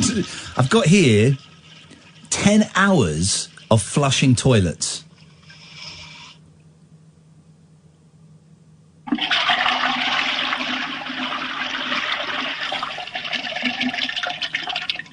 You're a grown-up person.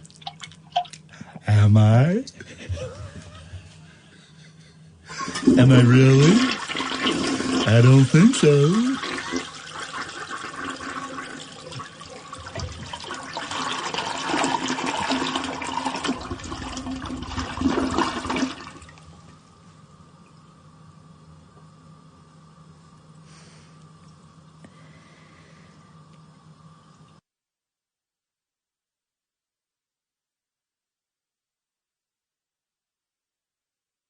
Involved here. Why would you? Right, got a game. Remember, we're going to have a break, then we're going to play a game. Get Katia up, please. I want to speak to Katia. We're going to play a game. I'll explain it after this. The late-night lip service for lovers, loners and lounge lizards. Yeah, well, where exactly is your accent from? The late-night alternative with Iain Lee. I've forgotten your name already, excuse me. On Talk Radio. Evening, Katia. Hello. Big up yourself, Cats. Big me. It's the KK Club. Club in that instance is most definitely spelt with a C. Okay, definitely. It's the KK Club with a C. Good evening, cats. Hi. Big up yourself. Big up yourself. The cat machine. Hong Kong foo-foo. That's racist. No, not foo-foo. That means that translates as Hong Kong fanny. Now we're going to play a game, Katia. Yeah. Now, Katia, did you used? You know when Chris, what's his name, Tarrant, used to do the breakfast show on Capital Radio? He would play the accumulator game, right? Where a robot voice, and their robot technology was very advanced in the late 80s, would go like this. Hang on a minute. Hang on a second, because this is totally going to be worth it. We're going to recreate. Hang on, tense music. Here we go. Tense music. Here we go. Right. So there's this. Right. So his show, they played a game. It was called the accumulator game, and you'd have a caller on the line, and the robot would go like this. £10. Yeah. £15. £25. Stop. Okay. Well, you stop there. But then Chris would go, okay, well, you've won. Okay, well, you've won £25. Well, let's listen to how much you could have won. And then the voice goes, what? £75. Oh, £105. Oh. £205. Yeah. £505. So you could have won £505, but you got £25. We're going to play that game, but with lavies, right? So I have here 10 hours of lavy sound effects. Okay, yeah. Lavisifri, and I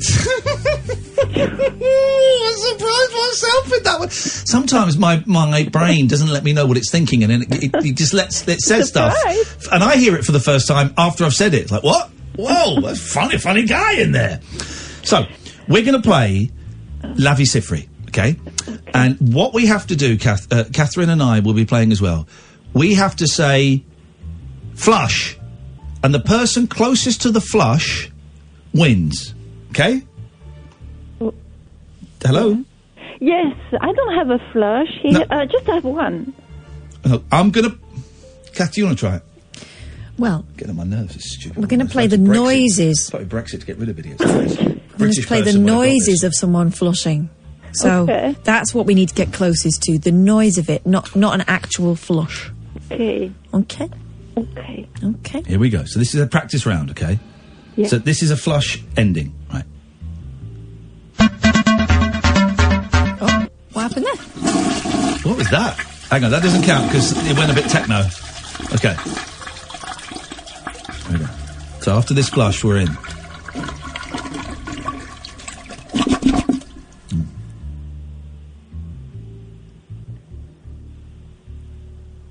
Flush.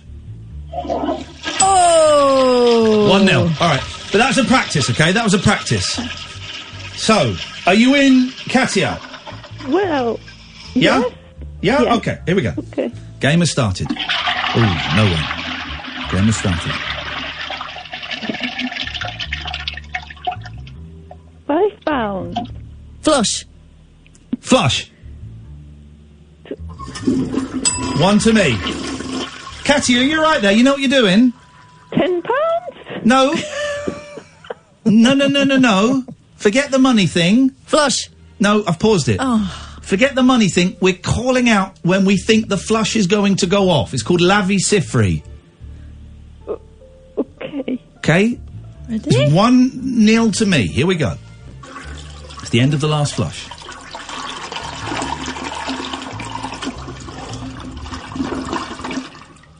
Flush. Flush. Flush? Flush. You've won it, Katia. Whenever it is, you've won it. Thank you. When is it coming, though? Hang on. I don't know, someone's reading the paper in there. There it is.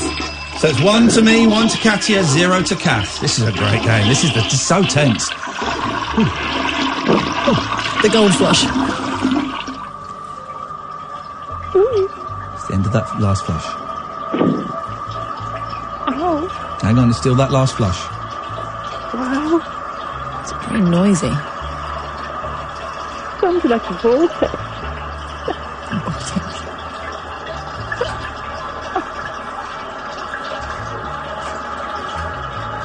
Oh, jeez. Get the toilet fixed.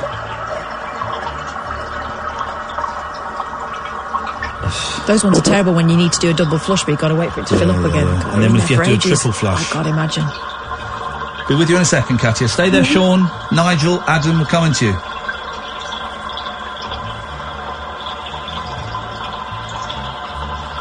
Oh, God, come on.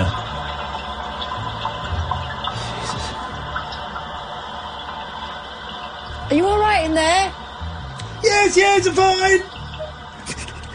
You've not done a poo, have you? Oh, God, no, stop. I'm fine, Mum. No, don't come in. Here we go. Flush. Yes!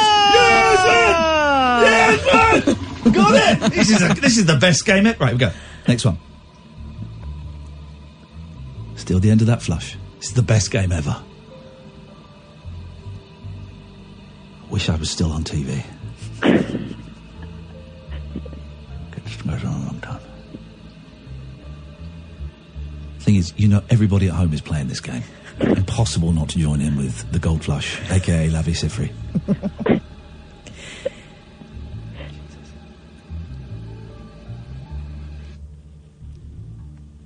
Flush. What's that? You won the gold flush. Yeah, that gives you a bonus round where you have to answer. If you can answer this bonus question, then you get an extra 2 points. Okay. Okay. Okay. Who invented? Crapper. Excuse me. Crapper. Well, The toilet. who invented the toilet? You're saying crapper? Yeah. Oh, mate, I'm sorry. It was Joseph Bramah. No, it was Tommy Toilet. It was Armitage Shanks. It was Pete Potty. Billy Bog. It was Joseph Brammer. Yes, Thomas Crapper improved the S-bend trap, but he didn't invent the toilet, I'm afraid. Okay, so we go back to the game. Very tense. 2 to Katia, 2 to Ian, and of course, 0 to Catherine. All those years at university wasted. Here we go. It's the end of that last flush. Excuse me. Flush. Flush. Yes! Yes, yes! Yeah, we should have just done one. Okay, here we go. Okay, here we go. Cheating. Hang on. Did you just say shitting? Shitting. No, Sheeting. Yes, that's what they're doing. They're sheeting. Okay, here we go. Flush it. Flush. Yes! The champion of the gold flush! The champion. There we go. That was great. Katia, thank you so much for your call. Yes. Did you get to your point? Yes. What was your point? I wasn't really paying attention. Oh, thank you. I was going to call about the songs on the loop, but it's... Songs and lube? Yeah, no, not to lube. Lube. You want to talk about lube? I'll be honest, Katia, it's not really that kind of show. We don't really... We bit lube. more highbrow than that. Yeah, we're not going to talk about lube tonight, Katia. I'm really sorry, listeners, if anyone was offended by that. We are better than that. You are better than that. Okay, why? Yeah. That's just Talk Radio. Moonlit musings for mums, madams, and meat packers. Oh, never mind, I must have misheard. The Late Night Alternative with Iain Lee. The station's brilliant. On Talk Radio. 03444991000. I quite like this tense music, although I do worry it's going to give me a heart attack before the end of the show, because I'm feeling it's making me anxious. Yeah. It's, creeping about in the boss's office with the torch and a balaclava and stuff, isn't it? Isn't it? Or those puzzle games you used to get online, like Mahjong.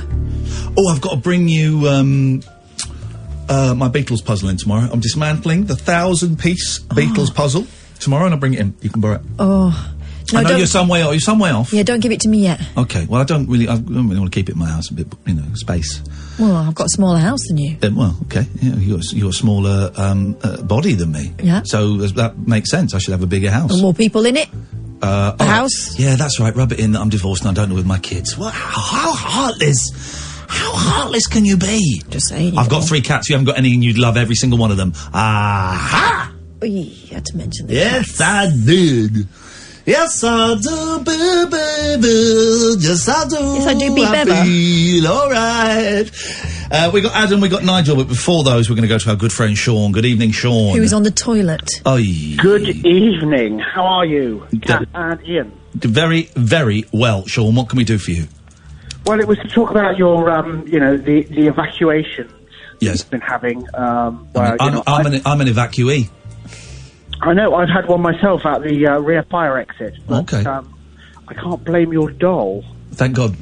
Good, because that's actually mounting up to what looks like quite an expensive legal case. It does. I know. Tell us the story, Sean, without going into too much graphic detail. I won't go into anything graphic, but I might just offend someone, because we live in a world of snowflakes. Wow. But this has taken an all-right turn rather suddenly. Away you go. I don't know. It's dreadful, really.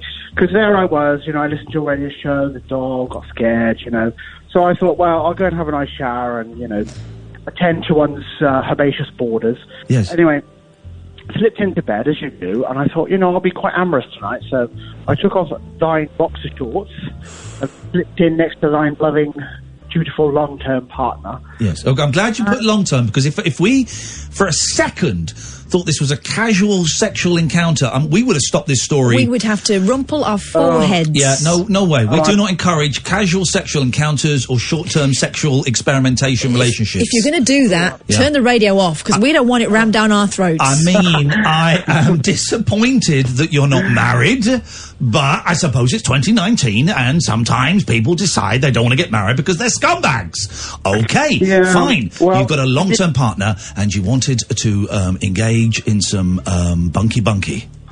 Well, I didn't. I was just filing my nails, but, you know, he just took advantage. What could I say? Oh! Did he suck off a fisherman's friend? What? Oh, well, I'm not really into angling, but, you know... I bet you have to get the angle right, the angle of the dangle right, and hopefully you get a bite on your rod. There was no dangle on that rod. I bet there was not. I bet there was. Wait, can I just be... We're talking about your penis, yeah? Are we? Oh, I was talking about fishing. Sorry. Ah, gosh, no, there was a miscommunication. I apologise. I was doing innuendo speaking about a gentleman's penis. Okay, so, you took your boxers off. Tell us what happened next. Well, the rest is kind of, you know, that's just, you know, a free-for-all, isn't it? When you lay next to your partner and you take your nightie off or whatever you do. So the rest is kind of history, really. It's like a sort of free-for-all, isn't it? It's a bit like, you know... I don't need the graphic detail of your sexual... We thought this was going to end up in some grubby toilet story, not let's all be jealous of Sean and his long-term partner and their lack of pants. Why is everyone rubbing it in that I'm divorced? I can't do toilets anymore. Jesus, I'm over 25. Right, well, what happened? So you had sex? Well, he did. I just lay there and filed my nails. But I got to say, my cuticles are fantastic. Are you just phone up to show off that you're having sex? Or that someone is. Well, someone is. Yeah, he is. Yeah, he is. Right, thanks very much for your call. What? Me and my boyfriend, we had sex. Well, he did. I filed my nails. Okay, we're doing a phone-in about following through. Yeah, there was none of that there. What was that? I mean, I quite enjoyed it. It sounded very, very erotic. Got to be honest, I'm a little bit gel. But still, they're a long-term couple, and that's what counts. They are in love, even though one of them's definitely weird. Good evening, Adam. Hello, that was... Horny. It was horny. That was, in many ways, too much information, and in others, not enough. It was a horny story. I have no idea what's happening tonight. It really has been one of those very, very weird shows. Adam, bring some sanity to the show. What have we got for tonight, please? I don't know if I've ever brought sanity in, but okay. Firstly, I'd like to confess that the doll hasn't caught me yet. Okay. Are you in the can I ask, are you in the same room as your telephone?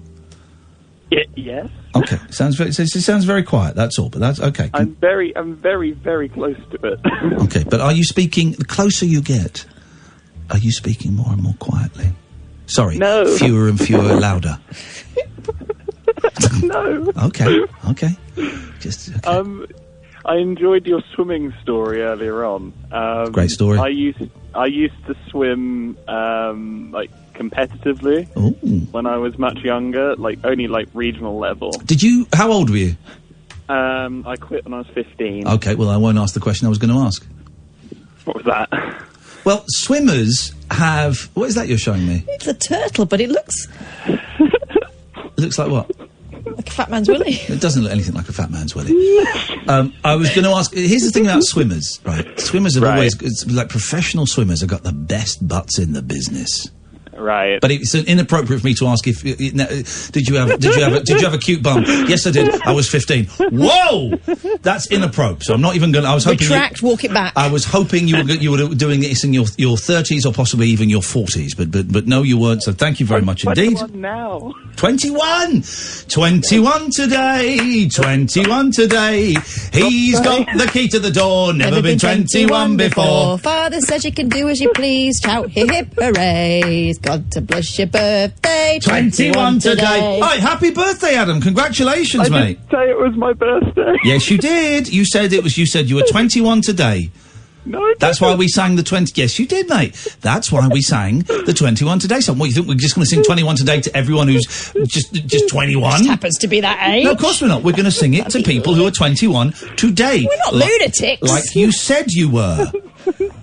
Yeah, good. I'm glad you're crying, because you've upset me. I'm the one you should be crying. You're the one that should be saying sorry. Okay.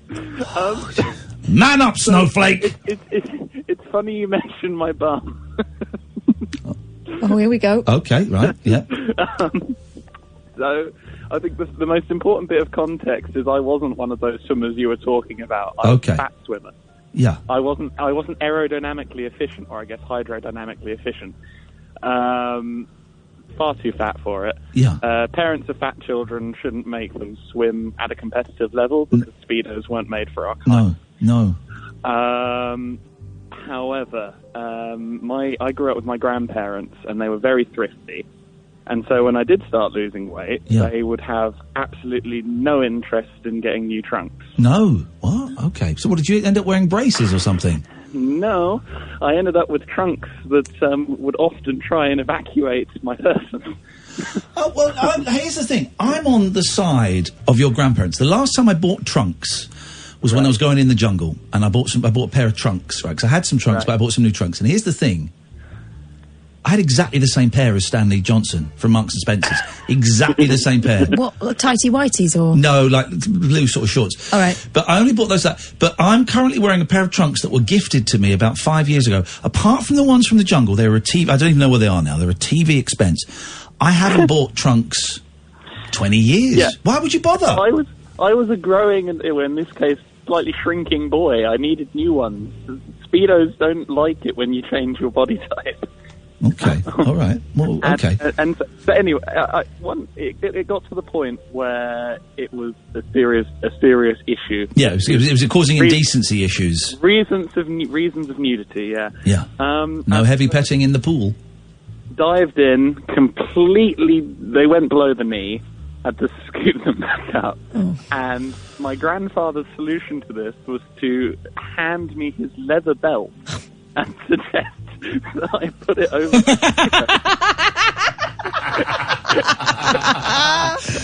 Grandad. That's incredible! It's like, so you expect me to dive in with a leather belt over my Speedos and attempt to, move. I don't... Did you refuse to do it? Okay, you refused to do it. Your granddad, sounds like he's from the war generation. That's like, I've got something for that. Make do. I like his style. We need more of that, and we will have more of that after Brexit. Trust me. So what did you do then? Just swim around like a teenage pervert? Let's be honest, all teenagers are. I know I was. Great. Okay. No, I said, look, I can't. I'm either going to end up naked or not swimming very well because I have a leather belt restricting the blood flow to my legs. Yes. Anyway, I ended up quitting swimming. Wow. And they haven't really treated me the same since. For the sake of a pair of too big shorts. Are your grandparents? No. I did get another pair eventually. Are your grandparents still alive?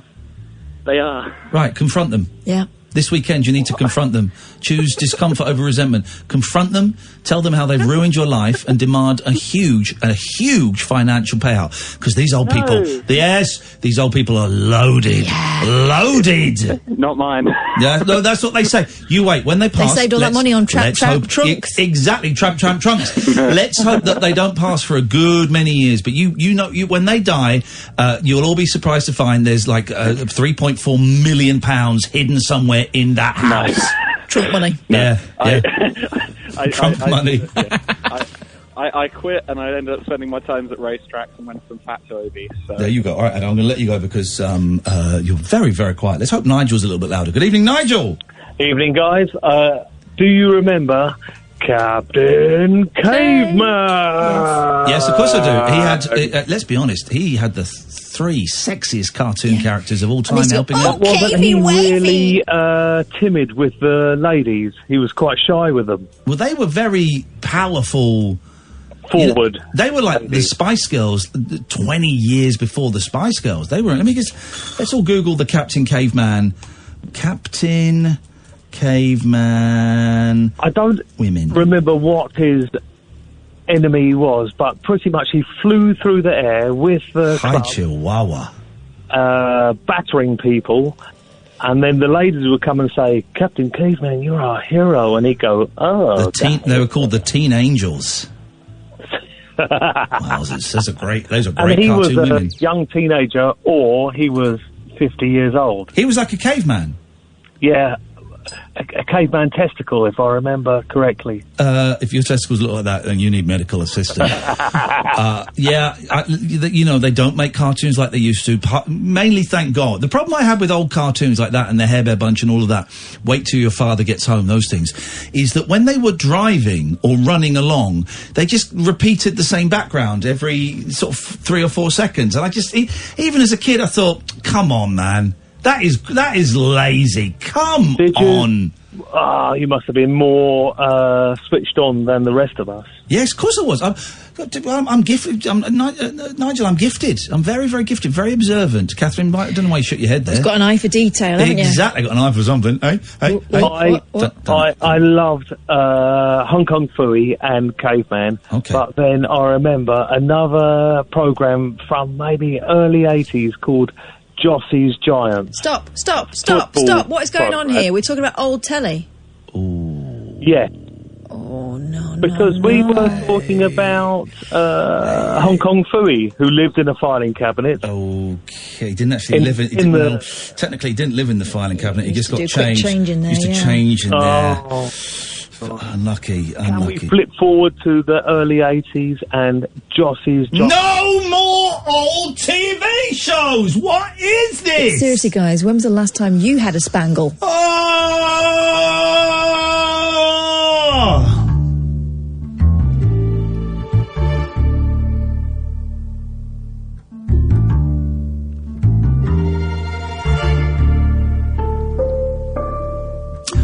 Calm down now. Dave, Toby, you're going to be next after the news. 0344 499 1000 is the phone number. This is the Late Night Alternative. Weeknights from 10 on Talk Radio. Talk Radio. The Late Night Alternative with Iain Lee on Talk Radio. We have ways of making you talk. Here's the song for all the people who just can't dance. It's Remy Nicole.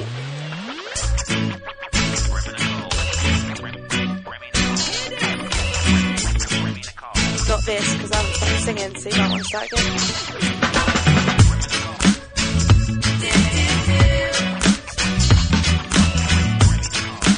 Back down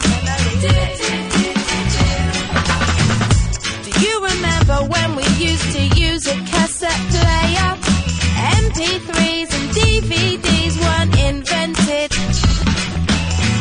Do you remember people asking, will you go out with me? You'd say yes, I'd love to, and you meant it. The new old days, when nothing stood in your way, when everything was A-okay. Oh yeah, those good new old days.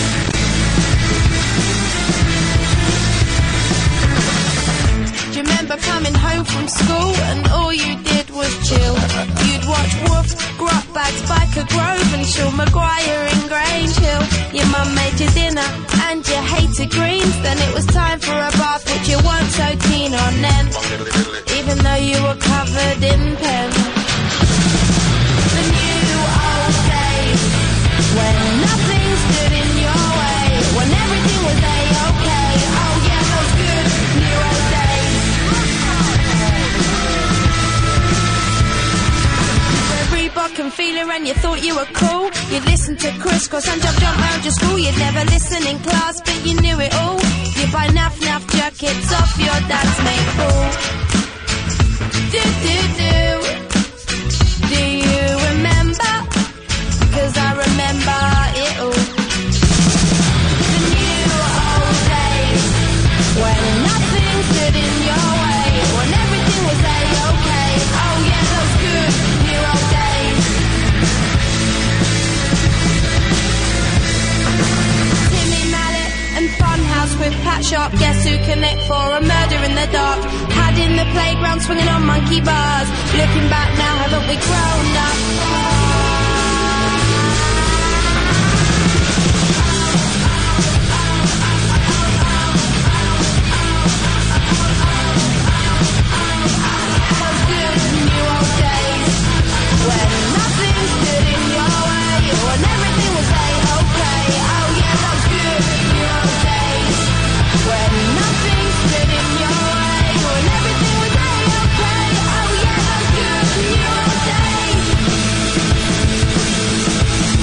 Here we go. Oh, she said here we go, and I said here we go. So I bought the two Remy Nicole albums after we had her on. And that's from the first one, right? My Conscience and I. And I played that just because it mentions old TV shows, which is not really something we do, but that last call kind of, I'd heard it today. And the album's great. It's very much of 2007. There's a kind of a Lily Allen vibe, but I think I loved it. It's full of really great pop songs, man. I loved it. I got it for about £2 on eBay as well, which is outrageous behaviour. Catherine, why don't you set up the show for the last hour, let people know who we are and what we've been talking about and how it works? Well, my name's Catherine Boyle and that is Iain Lee. And we talk nonsense for a living, and you can join in. For a living, that's it. Do. It's true. And you can join in 0344 499 1000 just to give you a little flavour of what we've already covered on tonight's show, although it's not exclusively what we will talk about. We'll talk about whatever you want. Yes.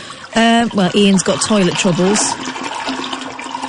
I have to be very careful during that break. Honestly, I really don't feel great. You got a really bubbly tummy? Yeah, I'm not feeling great at all. What is going on? Is there a bug going round? No, it's only me and you, and we've had it twice since we've been here. So something's going on here. Something that we're doing. I mean, we're supposed to lick the toilet bowl clean once we've done something, yeah? Well, that's what I heard, yeah. Something's going on. I'm not feeling great. But anyway, so it's fine. It's fine. What else are we talking about? What else have we been talking about? We talked about the woman who lost 10 years of her memory because she pushed too hard on the loo. Yep. What else did we talk about? Well, Sean was talking about, I don't know what Sean was on about. I don't want to go there. I don't want to go there. It's disgusting. But you can, as we said, you can give us a ring and discuss whatever you want. I mean, Nigel rang up and sang us half a song. Yeah, he didn't, he? Yeah, he did. 03, hang on, what's the number? 0344 499 1000. A little bit slower for the boys and girls. A little bit faster for 499 1000. Let's go to Toby. Good evening, Toby. Dave. Good evening, Dave. Good evening. How you doing? I'm doing very, very well, Dave. Thank you very much indeed. What can we do for you tonight? I want to know if either of you two want a backie. I'd love a backie. When? Where? Whenever you like. I passed my motorbike test today. Yes, mate! Yes, mate! Yes, mate! That is brilliant news. Is this Colin, Dave? Yes. Yeah, oh, mate, I didn't recognise the voice at the start. Oh, that is brilliant. That is fantastic news. I could do with some tips because I'm doing mine next week. This is the thing. So I've passed Colin. Dave has passed. Dave, I'm assuming you're a member of the Ian and Kath Motorcycle Club. Well, this is it. I didn't join until I passed my test, and what I was ringing up for is I wanted permission to start up the Power Ranger division because your T-shirts say scooters. Yeah. We are scooters only. Do you know what? I'm going to let you franchise that out, dude. You've got it. You're in charge of it. I trust you. You're a good man. You've got a good heart. You've got a good soul, and you can ride a motorbike. Fantastic. I shall get on to Scott tomorrow. And how did it go? So tell us. So this was the second one, Mod 2. One, yeah. And this is where you have to drive around the streets, and you've got a guy behind you, and he's shouting. He's not shouting at all. He doesn't shout. You've got a walkie-talkie in your ear, That's right. Just follow the signs for the town centre until I say otherwise, please. Did you feel nervous? I did a bit, but the guy I had was brilliant. Yeah. He was such a nice bloke. Yeah, makes a difference. Yeah. He was really, really good, and he really put me at ease. And I was nervous because on the way up there, I thought I've got to get some petrol when I get there, and then I discovered that I'd left my card at home. I was absolutely bricking it, so I managed to get Google Pay set up on my phone to get some petrol. Right. So a little crisis like that, though, can take your mind off the thing that you were nervous about. Yeah. It did. The whole way up there, that's all I was thinking of. I was thinking, how the hell am I going to get home? Yeah. And I hope I don't run out on the test. So, but it was good. Yeah, it was a nice ride. I don't think Kath, you've got nothing to worry about if you've been riding. Well, Kath is next week. I'm not going to say what day. That's not up to me to say if she wants to show it, she can. But Kath is next week, and you are getting worried about it. Well, just because I've been stress-free since I passed the last one, and it's just that moment you go, why have I done this to myself? Giving myself something else to have in the back of my mind, and I booked my test, and it was months ahead, and I just thought, good, well, I've booked it. I don't have to think about it now. And I just kind of realised today that it's next week. Well, the one thing I would say is read up on these show me, tell me things that they ask you, he asked me about pillion passengers, which wasn't on the DVLA. They always ask you one question about pillion. What did he ask? What did he ask you? And Kath's going to give you the answer. He asked me, what would you advise pillion passengers to do before they got on your bike? Okay. Go to the toilet. Before they get on your bike, you just got to tell them that they've got to lean with you into the bends, right?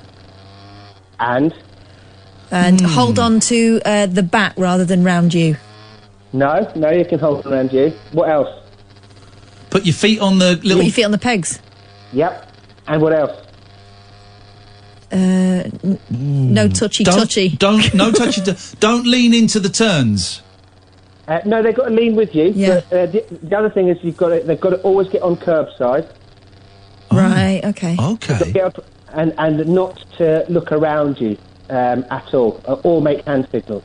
Okay. All right. Okay. Fine. Yeah, the thing with the questions before, certainly the pillion questions, they're common sense. And if you had 20 minutes to go, right, what are the basic things I would say? Right, don't make hand signals. There's a really obvious one. But now you know that one. Yeah. Now you know that. I mean, why didn't they cover don't stand up on the back and start being cocky? The one No I mooning. had, I mean, I did the test 3 times. The second time, it got stopped minutes into it because I had a flatty, although I dispute that now. But the third time, the question for the pillion was, what might you have to adjust if you're carrying a passenger? Mm-hmm. Dave, I'm going to let you answer this one. 2 things. Yeah, you have to adjust your tyre pressure and also the suspension. Now, it's no. Well, yes, the suspension, maybe not so much, but suspension possibly. Maybe it's slightly different for a scooter, but actually I think for this it would be the same. You'll also have to... And I thought this was a con, right? So I said tyre pressure, check your tyre pressure, because make sure it's supporting. I would check the headlight to make sure it's not, it's not suddenly pointing upwards. That's true, actually. Yeah, that's right. And then I didn't know the third one. And he I don't think you can fail on these questions, but the third one, and he said, you can't think of anything else? I went, no. He said, you sure? I said, no. And then he just tapped the wing mirror. I went, oh, well, yeah, obviously I'd adjust the mirrors anyway. I didn't think that, of course I'm going to adjust the mirrors. Mm-hmm. Yeah, I'm glad he didn't ask me those, actually, because I wouldn't have thought of those. But I don't think you can fail on those, on the pillion question. I think they just have to do it, but I'm sure I read that you can't fail on it. On the show me, tell me. Yeah. Well, we'll soon find out about that, won't we? I've got a lesson though. My instructor's going to take me sort of around the course a bit. Yeah. Because I'm going to a different town. I was going to go and do it in Bedford, where I did the cone course. Yeah. But he said, no, don't go there. The blokes in Leighton Buzzard are much nicer. So we're going to Leighton Buzzard. Oh, I did mine an hour away, and I'd never been to that town before in my life. Yeah. But I kind of thought that's probably not a bad idea, because then you can't get complacent. You have to concentrate a lot more. Yeah, you're a bit careful. Yeah. Do you know what? I don't think it makes any difference. I mean, I did the first one in Oxford, didn't know it. The second one, the last one was in Aylesbury, which is sort of near where I live, and I still didn't know the route. I didn't know the area very well. It wasn't really about the route. It was the fact that they said that, they can be, the instructors in Bedford could be a little too stringent for their liking. I'm going to say it that way, rather than the way they said it to me, which was a bit more sweary. One of my test people, one of my testers was an ex-copper, and he was an ex-copper. Yeah. And he's the one who failed me. And the one who I passed with was just a motorcycle instructor, never been a copper, never been in the forces, and was a much cooler, kind of. They were both nice guys, but was much cooler. One was more officious. But how are you feeling, Catherine, about it? I'm all right, because in the back of my mind I'm thinking it doesn't really matter, right? It's not like I won't be able to go somewhere. It's not like when you're a kid and you're going to pass your test and and everything rides on the fact that you will be able to move around, or you won't be able to move around. I've got a car. It's just kind of for weekend stuff, but I would like to get it done just so I can stop thinking about it. Then that's it forever. The mod one is a lot harder. I thought that was a lot scarier and a lot harder to do than just riding around. But you're a proper motorcyclist now. We're just kids on our scooters, and I'm happy with that. But the thrill, did you wait until you got home to rip the L plates off, or did you do it there and then? No, I had to wait till I got home to do it, but it felt great. Didn't it? In the bin. I can't wait. Yeah, didn't it? Didn't it? And my bike looks brilliant now with Yeah, that L plate. it makes such a difference. Because it's always a little bit embarrassing, isn't it, riding around with L plates on? You feel like the Domino's guy. Well, I think some of the bikers don't give you the nod if you've got the L plate. I don't know if you get that on scooters. You do get nods. I think it's brilliant. You get nods. Yeah. Well, some of the bikers are like, "Oh, L plates. No, I'm not nodding at him." Well, listen. Be safe. Be safe. You pass. Don't get cocky. I know you won't, but be safe. Me and Kath, when she passes next week, she bought ages ago these little sort of walkie-talkie headsets. Yeah, we're going to go for some classic burn-ups. We're going to go and do a burn-up around Tring. And Dave, I couldn't be more thrilled, mate. Congratulations. Well, give me a shout. I'll come. I don't mind driving up the Tring. I'll come for a little burn up as well. Beautiful. We'll see you there, buddy. The motorcycle club is getting bigger every day. Well done, man. Be safe on it, though. Be safe. Paul, stay there. You're going to be next. Then it's going to be Paul. 0344 499 1000. This is Talk Radio. Dead of Night discourse for disco queens. I'm related to Jed Wood and Dolly Parton. Dairy farmers and distant fathers. Yeah, well. The Late Night Alternative with Iain Lee. Doing lots of things that we don't know about, we can't control. On Talk Radio. Yes, great. 0344 499 1000 is the telephone number. Let's go to Paul. Good evening, Paul. I've just had a couple of slices of filth. Tell us about it, mate. You've not had that cooked breakfast on a pizza, have you? Simple. Fried slice, salt, pepper, bit of chili flakes. Chili grapes? Flakes. Chili flakes. Chili flakes. That sounds dry, mate. With a nice bit of olive oil. There we go. I haven't had a fried slice. I haven't had a fried slice for ages, and I've got 2 slices of white bread left at home. Yeah, you can only do it with white bread. It can only be white bread. It can only be. There was only 2 slices of wholemeal just now. No. I thought, well, that's all there is. I better have it. Yeah. It don't work. Suddenly your meal doesn't sound so attractive. Yeah, but the fried slice has got to be the king of snacks, eh? The king of snacks if you're feeling flush. 2 fried slices, bit of bacon in between. Tommy K, bishy bashy boshy, that is it. I think you're complicating it. What? Simple fried slice. What do you think I am? Heston Blumenthal or Jamie Oliver? It's not complicating it. I'm improving. A triple fly.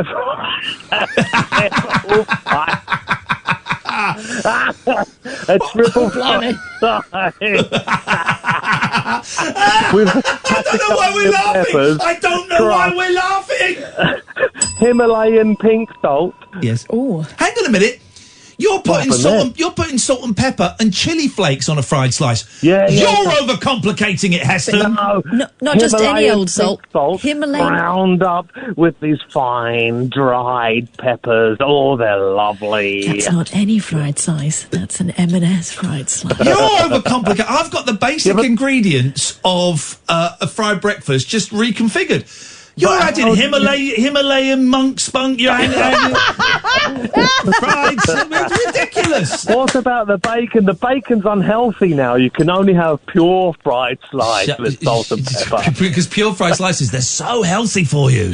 Bacon will kill you. Fried slice guaranteed longevity. John Armstrong rode all those Tour de France's on fried slices. When I have a fried slice, I can actually feel my blood thickening and slowing down in my body. Isn't it good? Idiot. Feel your heart sort of congealing around that fat. Feel your heart. It's the feeling we all want. Okay, Paul. That's what we want. That's the olive oil. Yes. That's why we have it, not sunflower. Did you just call up to show off about your Ponzi fried slices? Good day to you, sir. Yes, he did. What smug git. If you've had a smug snack, you're very welcome to call us up. I get obsessed with things, right? And for a long time, it was boring sandwiches, right? Where I buy cheap white bread, Dairy Lee slices, and it's just that butter on it, Dairy Lee slice, cheap, and it's just beige, right? And can I say, well done for having butter and a Dairy Lee slice. Yeah. Some people would say the Dairy Lee acted as the butter, but no, you've got both. Well done. I was obsessed with that. Then I was obsessed and that goes on for weeks. Then I get fed up of it. Then it was egg mayonnaise sandwiches, again beige. Now I've gone up in the world. Oh, we go. Okay. What you do is you go and get yourself a ciabatta loaf. Yes. slice it. I like 4 slices. So it's so media. Right? Yeah. 4 slices. Because they're tiny. They're tiny. They're squat. Yeah, yeah. You put your oven on to preheat for about 210, right? Yeah. Meanwhile, you are drizzling olive oil onto those bits of ciabatta, front and back. Whack them in for about 10 minutes until it's kind of toasty. Yeah. On top of that, when that comes out, goat's cheese, and what you've done is you've chopped 4 little tomatoes in half. So you've got a full tomato chopped in half on each one. That is flipping lovely. That is nectar. That sounds great. Do you know what? I'm stopping for a Mackie D's on the way home. I don't care, because you've inspired me, Catherine, to eat healthy again. Thanks. What? Can I do this story? U.S. Air Force. This is the first website that came up. The previous website I saw it on, which I've lost, didn't phrase it quite like this. Right? It's a true story. U.S. Air Force draws giant dick in the sky. That's a Johnson. Claims it was an accident. Yet again, U.S. Armed Forces have managed to trace the vague outline of a phallus in the clouds. This sky dong, which the Air Force contends was purely accidental, required a half dozen planes to complete. Wow. The dick resulting manoeuvres. Dick resulting manoeuvres were the result of a simulated dogfight in which 2 fifth-generation F-35s, which cost $90 million each to build and $44,000 an hour to fly, pursued... That's an expensive penis. ...pursued 4 old-model F-35s above Luke Air Force Base in Arizona.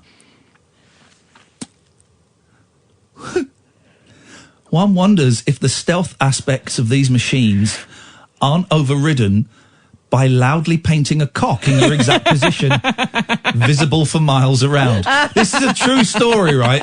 Gizmodo has just come up. This is on all the news sources. What I love is that the pilot saw the sky as a whiteboard. And what do you do with a whiteboard? You've got to draw your crying cactus. According to Major Rebecca Hayes, Luke's public affairs chief for the 56th Fighter Wing, senior leadership reviewed the training tapes from the flight and confirmed that the F-35s conducting standard fighter training manoeuvres Tuesday afternoon in the Gladden and Baghdad military operating airspace resulted in the creation of the contrails. There was no nefarious or inappropriate behaviour during the training flight, end quote. According to everyone else who reviewed images circulating on social media, however, these very appropriate and non-nefarious contrails in every way resemble a huge wang. And drawing a sky dick intentionally or accidentally is not without precedent. The Navy disciplined 2 pilots that used their EA-18G Growler to draw a very similar shape in the sky nearly 2 years ago. It's not called a Growler. A non-military... Gosh, this is incredible. A non-military pilot who, it can be inferred, was bored, used his plane to spell out the words, "I'm bored," after also manoeuvring in the shape of 2 penises earlier this year. God. We've reached out to Luke Air Force Base to learn which of the planes won the mock dogfight and if that plane was that employed evasive manoeuvres which incidentally circumscribed the exact shape of a cartoon dick. And it's true. It does look like a cock and balls. Show me a picture. Where did it go?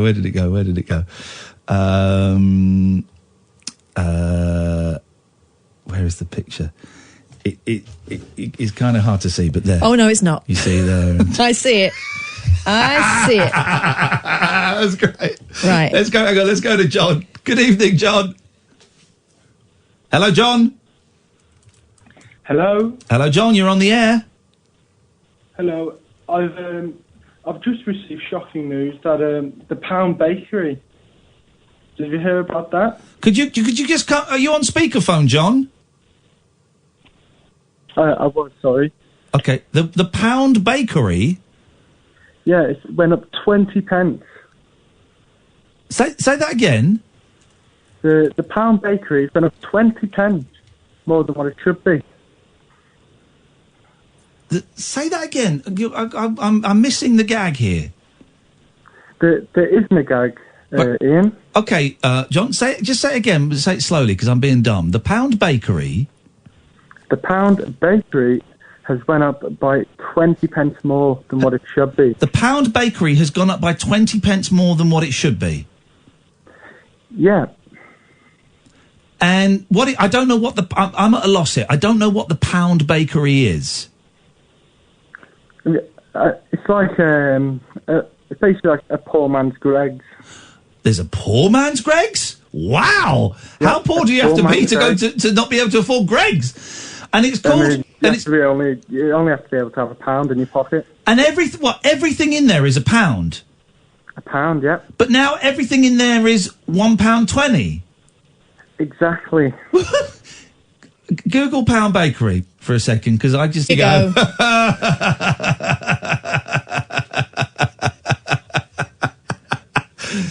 Oh, mate, you got to be quicker than that, buddy. You got to be quicker than that, and I'm going to suggest funnier than that. Yeah, it was just boring. Just boring, and then you threw out a swear word, and I dumped it, so no one heard it. But well done, mate. Thank you. It's half term. Back to school next week, eh, son? Good lad. Well done. Maybe go to bed. You're keeping your mum up. 0344 499 1000 is the telephone number. This is the Late Night Alternative, weeknights from 10 on Talk Radio. Two tales of mystery and imagination on the radio show that does things differently. Dolly Parton, I listen to a record all day long. The Late Night Alternative with Iain Lee. I'm a nut job, but not that kind of nut job. On Talk Radio. Honest to God, it's the new Breaking Bad. Oh, no. Now, I don't know if this is a joke or if it's a real thing. I've heard that Arnold Schwarzenegger has done a rap. Now, is this a real thing? Yeah, I think it is. Pump It Up, the motivation song. Hang on. No. It's not called that, is it? It's apparently so. Okay, let's have a go. I don't know this. I've not heard this song. Arnie seems like a good guy. So I think he's problematic. Well, yes, he's a right-wing fascist, but I don't think he's going to be swearing in it, is what I'm going to say. So let's have a listen. Arnold Schwarzenegger. Schwarzenegger, did I say? Here we go. And Andreas Gabalier. Hasta la vista, baby. Oh, God. There we go. This is already my favourite song.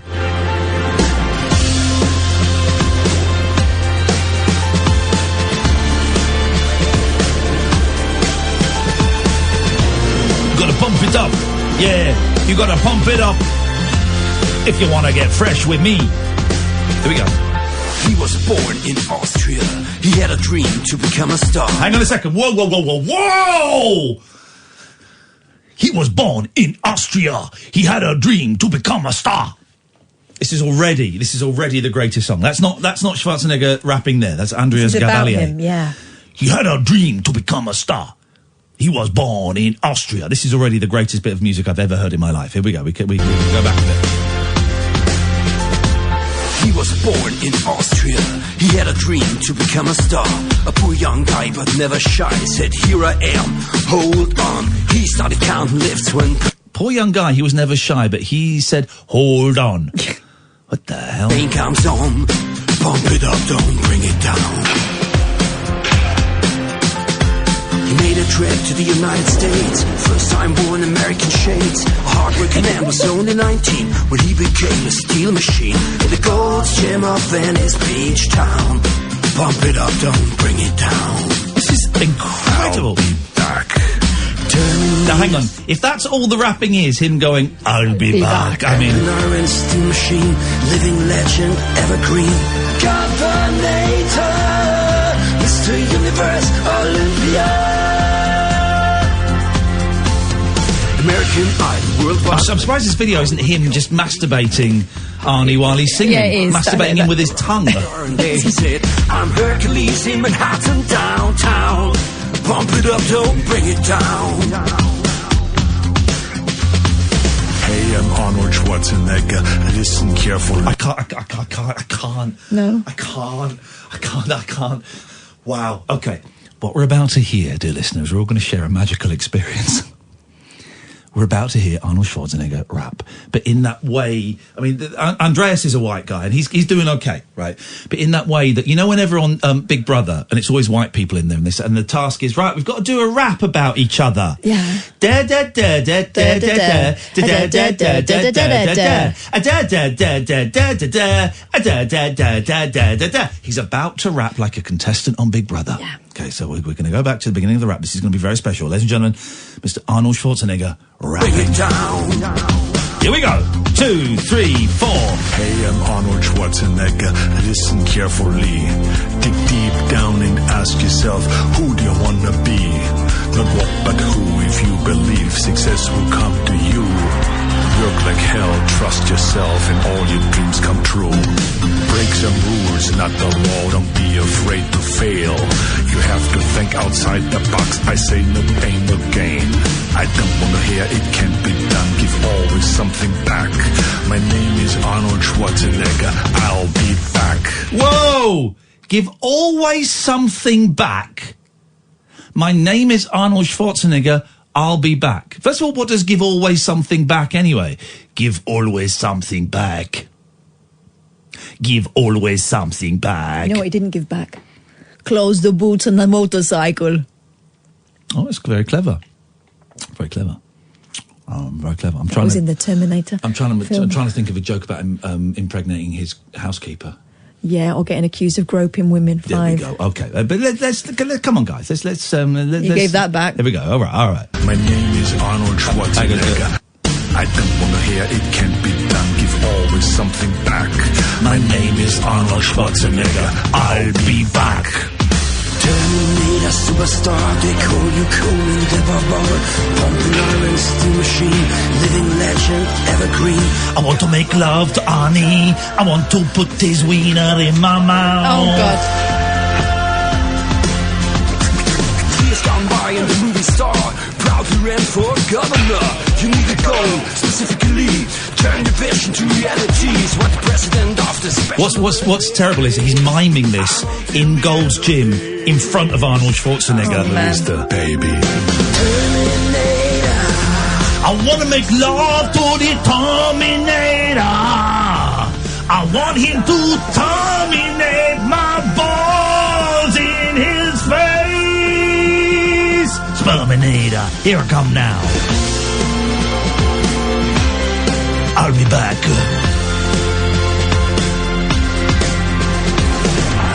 Arnold Schwarzenegger, listen carefully. Dig deep down and ask yourself, who do you want to be? Not what, but who. If you believe success will come.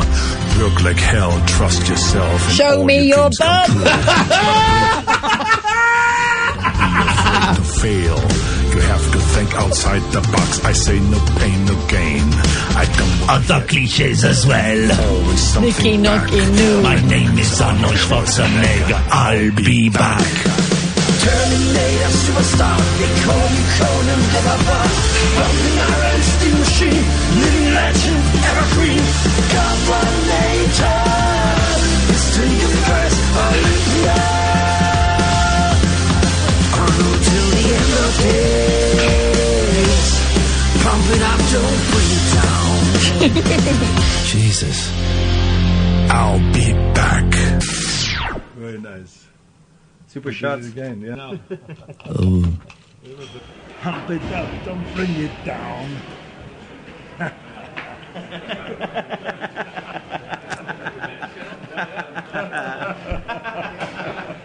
That sounds like a lot of fun. I have never seen anything like it in my life. I would suggest they should pump it a bit less.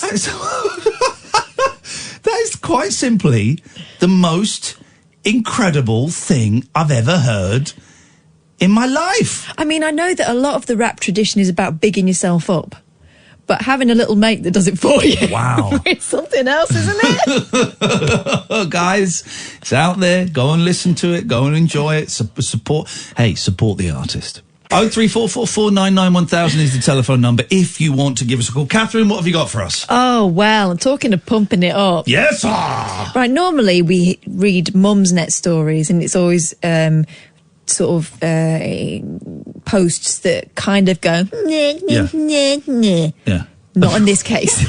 This is a celebratory post from Mumsnet. Yeah. So last week, the Elton John biopic Rocket Man. Oh, is this the review? Yes. This is a great line. I've seen this. This is great. Landed in cinemas across the UK. I can't wait to see that. And by the way, Dexter Fletcher is coming on the show very, very soon. Friend of the show, Dexter Fletcher. He's such a nice bloke. Been WhatsApping him. He's coming on when he gets back into the UK.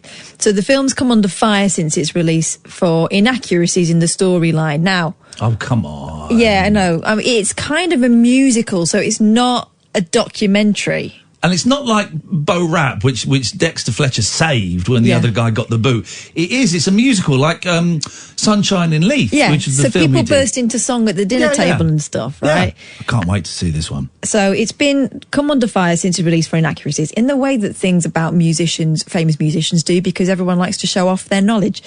The superstar himself has claimed that the studio wanted to tone down certain aspects of the plot. But regardless of any criticism, many are loving the film, including one mum who shared a hilarious review of it with her fellow parents on Mumsnet. And there was one scene in particular that really stood out for her. Writing on the parenting form, the unnamed woman, let's just call her a legend, reveals that she'd been having a hard time, but going to see Rocket Man, well, let's just say really cheered her up.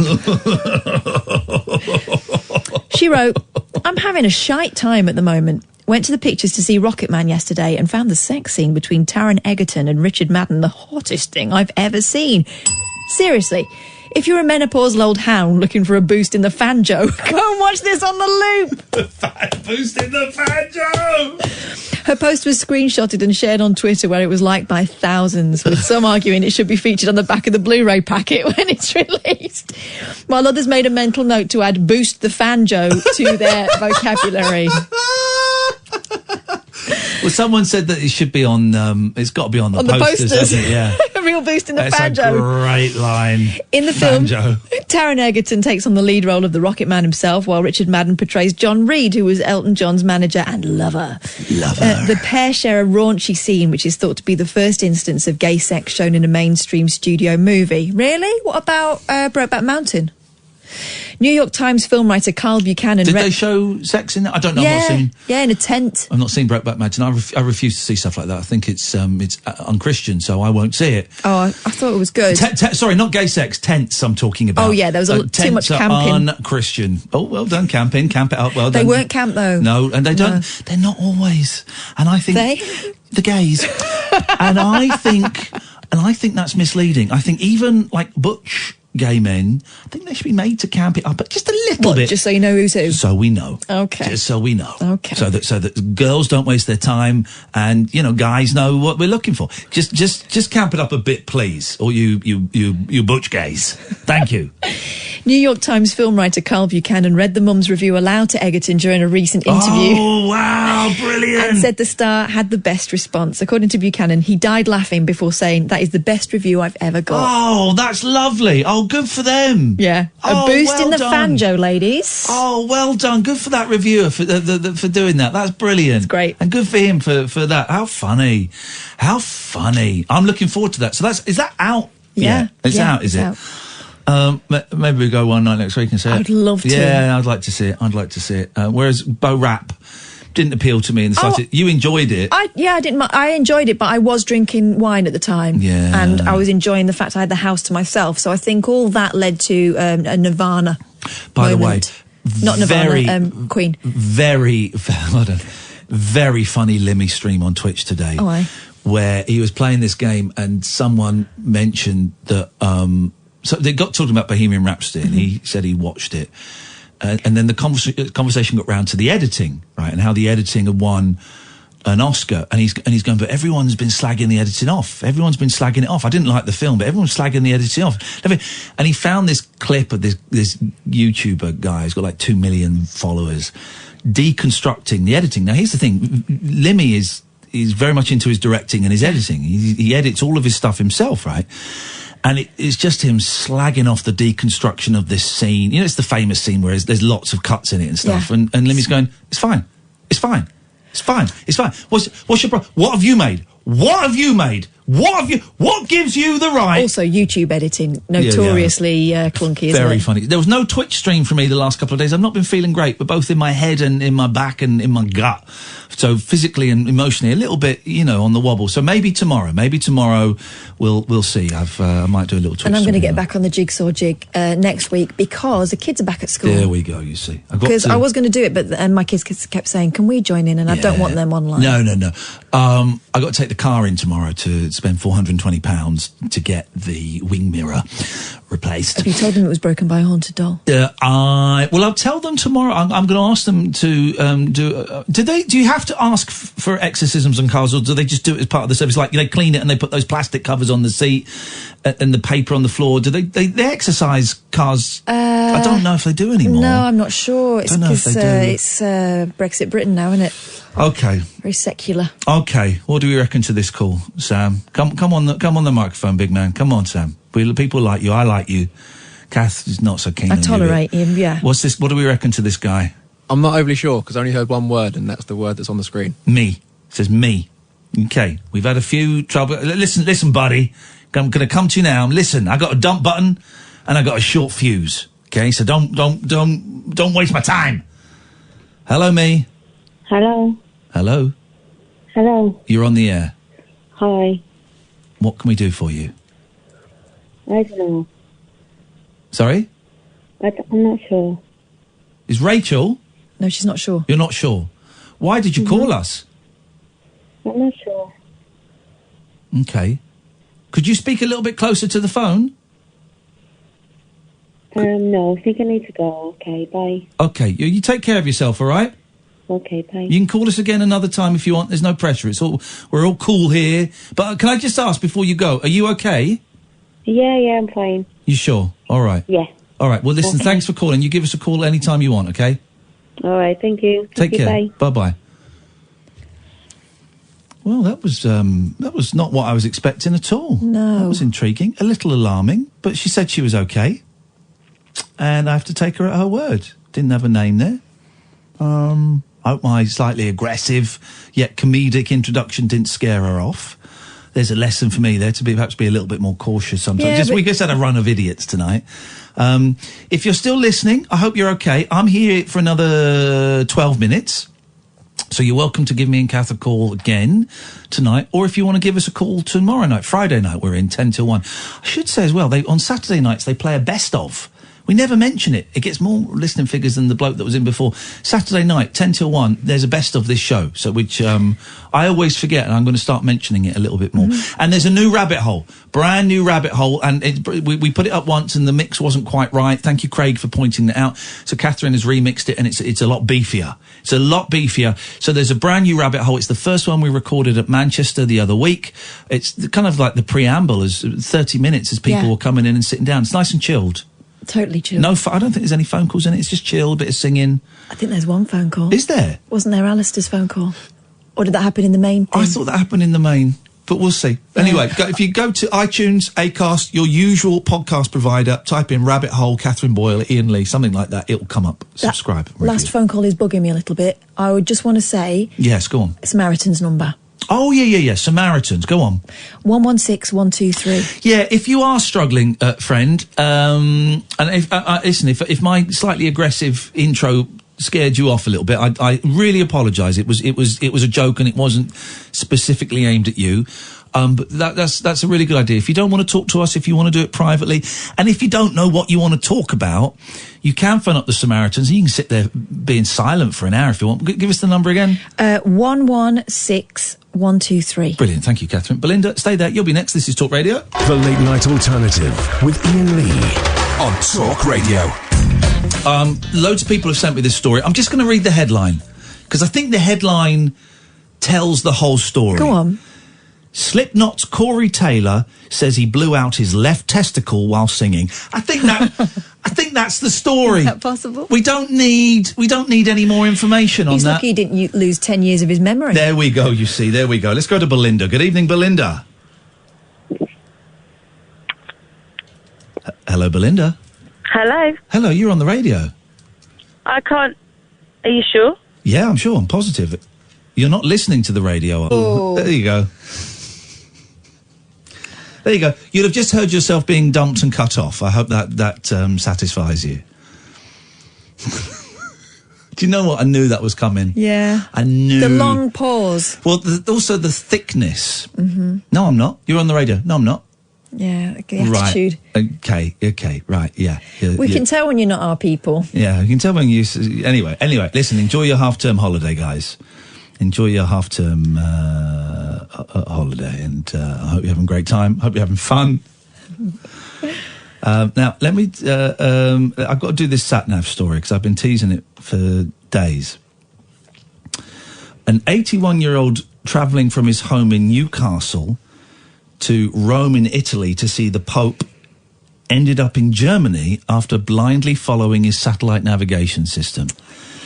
The OAP, who is originally from Italy but now lives in Newcastle, decided to make a pilgrimage to Rome in the hope of seeing His Holiness at the Vatican. But he mistakenly entered the details for the district of Rom, part of a small rural community in the western Germany state of North Rhine, Westphalia, rather than the slightly more famous Italian capital. Oh dear. After the navigation system insisted he had arrived safely, the confused OAP climbed out of his vehicle, possibly to try and see some of the landmarks that should have been clearly visible, such as the Colosseum or the Sistine Chapel. In a further twist, he forgot to put the handbrake of his Jaguar on, which rolled away and ended up knocking down the sign for Rome. Oh. Police were then called to investigate and found the confused man 900 miles from his intended destination. Police spokesman Monica Trüttler said, the man was on a pilgrimage. I can't do German very well. He was on his way to Rome, where he was hoping to visit the Pope. Okay. The Italian may also have been confused by the fact that Rome is written Roma in Italian and Rom in German. The police said the car had come to a halt after hitting the sign. No. Was he listening to a German sat-nav? Because that might add to the problem if he's an Italian. I don't know what he was doing. These people. Grandad. Let's go to Kasif. Hello, Kasif. Hello, Ian. How are you? I'm fine, thank you. Yeah, I'm good, thank you, Kasif. What you got for us? How are the holidays going? Sorry? How are the holidays going? How what? The holidays going. The holidays? What? I'm not on holidays. I'm on working days. Have you been anywhere nice, no? No, I'm working. You're working? Yeah, that's how you're phoning me. You haven't got my personal phone number. You've got my work phone number. And you are speaking to me at work. Yes, I know that, Ian. But have you been somewhere in the holidays or no? Whatever. I'm not on holiday. I know you're not on holiday. But have you been somewhere nice this week? No. Kath, you try. Because if we've been working all week, how are we supposed to go somewhere nice? But you only work for 3 hours a day. Right, so we'll go to Benidorm and then come back for 3 hours. Is that how it works? Because I want your job. Oh, wow. You lot got such a difficult job. You sit on your backside just talking nonsense. You're talking to idiots. Difficult job. Yes, mate. You wouldn't believe how trying it can be. Really? Yeah. Have you been anywhere nice on your holidays, Kasif? Not this week, no, not really. No, not really. Good chats. Thanks very much. Ian, I just want to have a quick joke with you. Okay, looking forward to this. I always like it when someone prefaces a quick joke by saying, I want to have a quick joke with you. So away we go. This is going to be great. Is it going to be a good one? Mirrors can't talk, but luckily for you, Ian, they can't. Here we go. Try again. Start again. Mirrors can't talk, but luckily for you, they can't laugh either.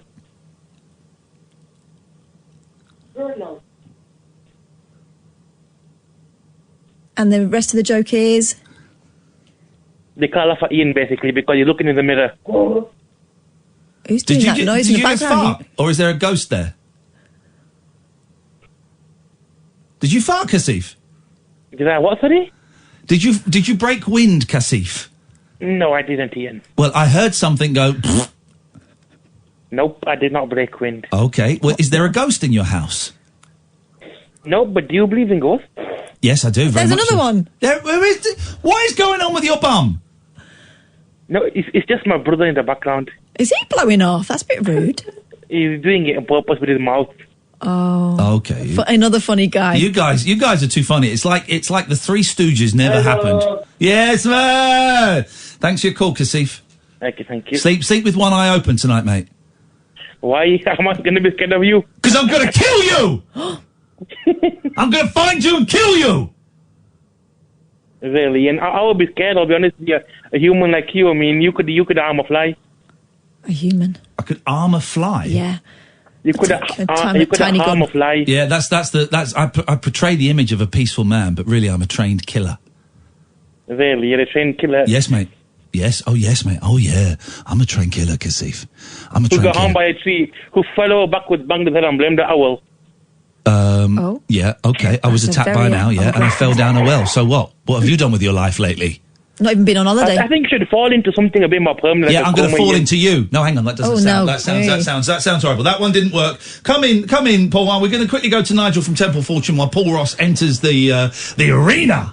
Good. Oh, he's sashaying in. He's sashaying. Good evening, Nigel. Good evening, Ian. Good evening, Kat. I just wanted to ask you. Yes. Are you going to invite the Don in to your studio next week when he's in town? I don't want to talk.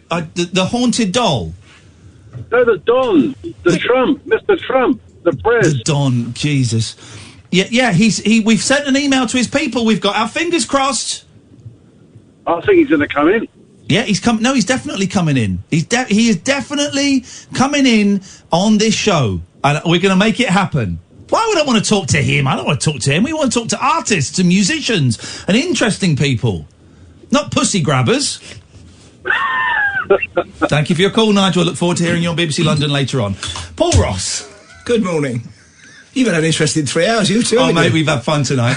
We've had fun. I'm going to email Denny and say that we don't get paid for this because this has been too much fun tonight. Well, I'm a bit tired, I must say, because I went to Miami and back for a day trip with Kasif. I sent you a postcard. You'll get to that all week, son. Sit on your bum for 4 hours a night and talk. I'm on my knees, if you forgive the expression. No chair in this room for Rossi. Oh, yeah. Hey, I know my place. Exactly. Well done. Now, and you mentioned Donald Trump. We've got a fascinating story with a Trump connection on the show today. Okay. It's about, I know you've heard of him, Nikola Tesla. Yes. The man who helped develop alternating current, had a hand in developing radio with Marconi and people. Yeah. Towards the end of his life, he went proper potty, God bless him. Yeah. And although he was a germ-phobic, he became obsessed with pigeons, and he'd cover himself naked in birdseed and let the pigeons eat off him. I can imagine that's quite a pleasant sensation. In parks, he would do it just wearing shorts and a shirt. He'd do it outside as well, but not naked outside. I didn't know this. And towards the end of his life, he confidently told all his investors and backers, I've come up with a death ray. I can destroy whole fleets of aircraft or battleships 250 miles away, okay? And then he fell off the perch. Yeah. And that was during the Second World War, and people became very concerned that maybe he had developed a death ray because he left so many volumes of stuff, some of which we're still working through. So they assigned a man to investigate it from the FBI, and that man was John Trump, Donald's uncle. Isn't that a fascinating connection? Wow. He was an FBI agent in the Second World War, and he investigated Tesla's death ray, which is complete nonsense. I didn't know Tesla went balmy at the end. Well, he was always, I think, Dryden wrote, great wits out of madness near allied. He was always a little bit extreme. Yeah. I think we probably diagnosed him, not that I'm keen on labelling people. He'd probably be OCD these days, maybe on the kind of spectrum, Asperger's spectrum. Yeah. But of course, he was like a lot of those guys. He was also that, but he was a complete monomaniac. Yeah. So when he was in pursuit of something, he worked for Edison for a while. But when he was in pursuit of something, he'd forget to kind of eat, sleep, and shave, and all sorts. So we're talking Tesla on the show. Oh, what time's that on? That'll be good. I think it's just 2 o'clock. Just after, it's live from the States. The guy's written a brilliant new book about him. Oh, I'll have some of that. Because now we're next door to the TLS. Yeah. I cast the crafty old eye over their books, you see, and I don't liberate them. No, but I pull out their little press releases, and then I get onto the people and they send me a copy of the book. Where do you see these press releases? Just inside the front. Normally, do in the front. You go in the room next door? Of course I do. Really? I'm like a ninja. I'm a literary ninja. You are. You're filth. You're old roam school. around. That's why I've been waving at a lovely cleaning lady. Make friends with the cleaners. Oh God, yeah. You're a ghost. Well, we made friends with the canteen people, but okay, the cleaners. All right. Although the lady who's cleaning tonight says she's ordered a wonderful doll for you from Haiti. Oh no, don't even joke. That's not even funny. That's not even funny. I don't want any more. This doll thing was a terrible mistake. Right, we're not having that. Right, please be quiet, please. This is Talk Radio. Talk Radio. We got entertainment, and we're not afraid to use it. Talk Radio.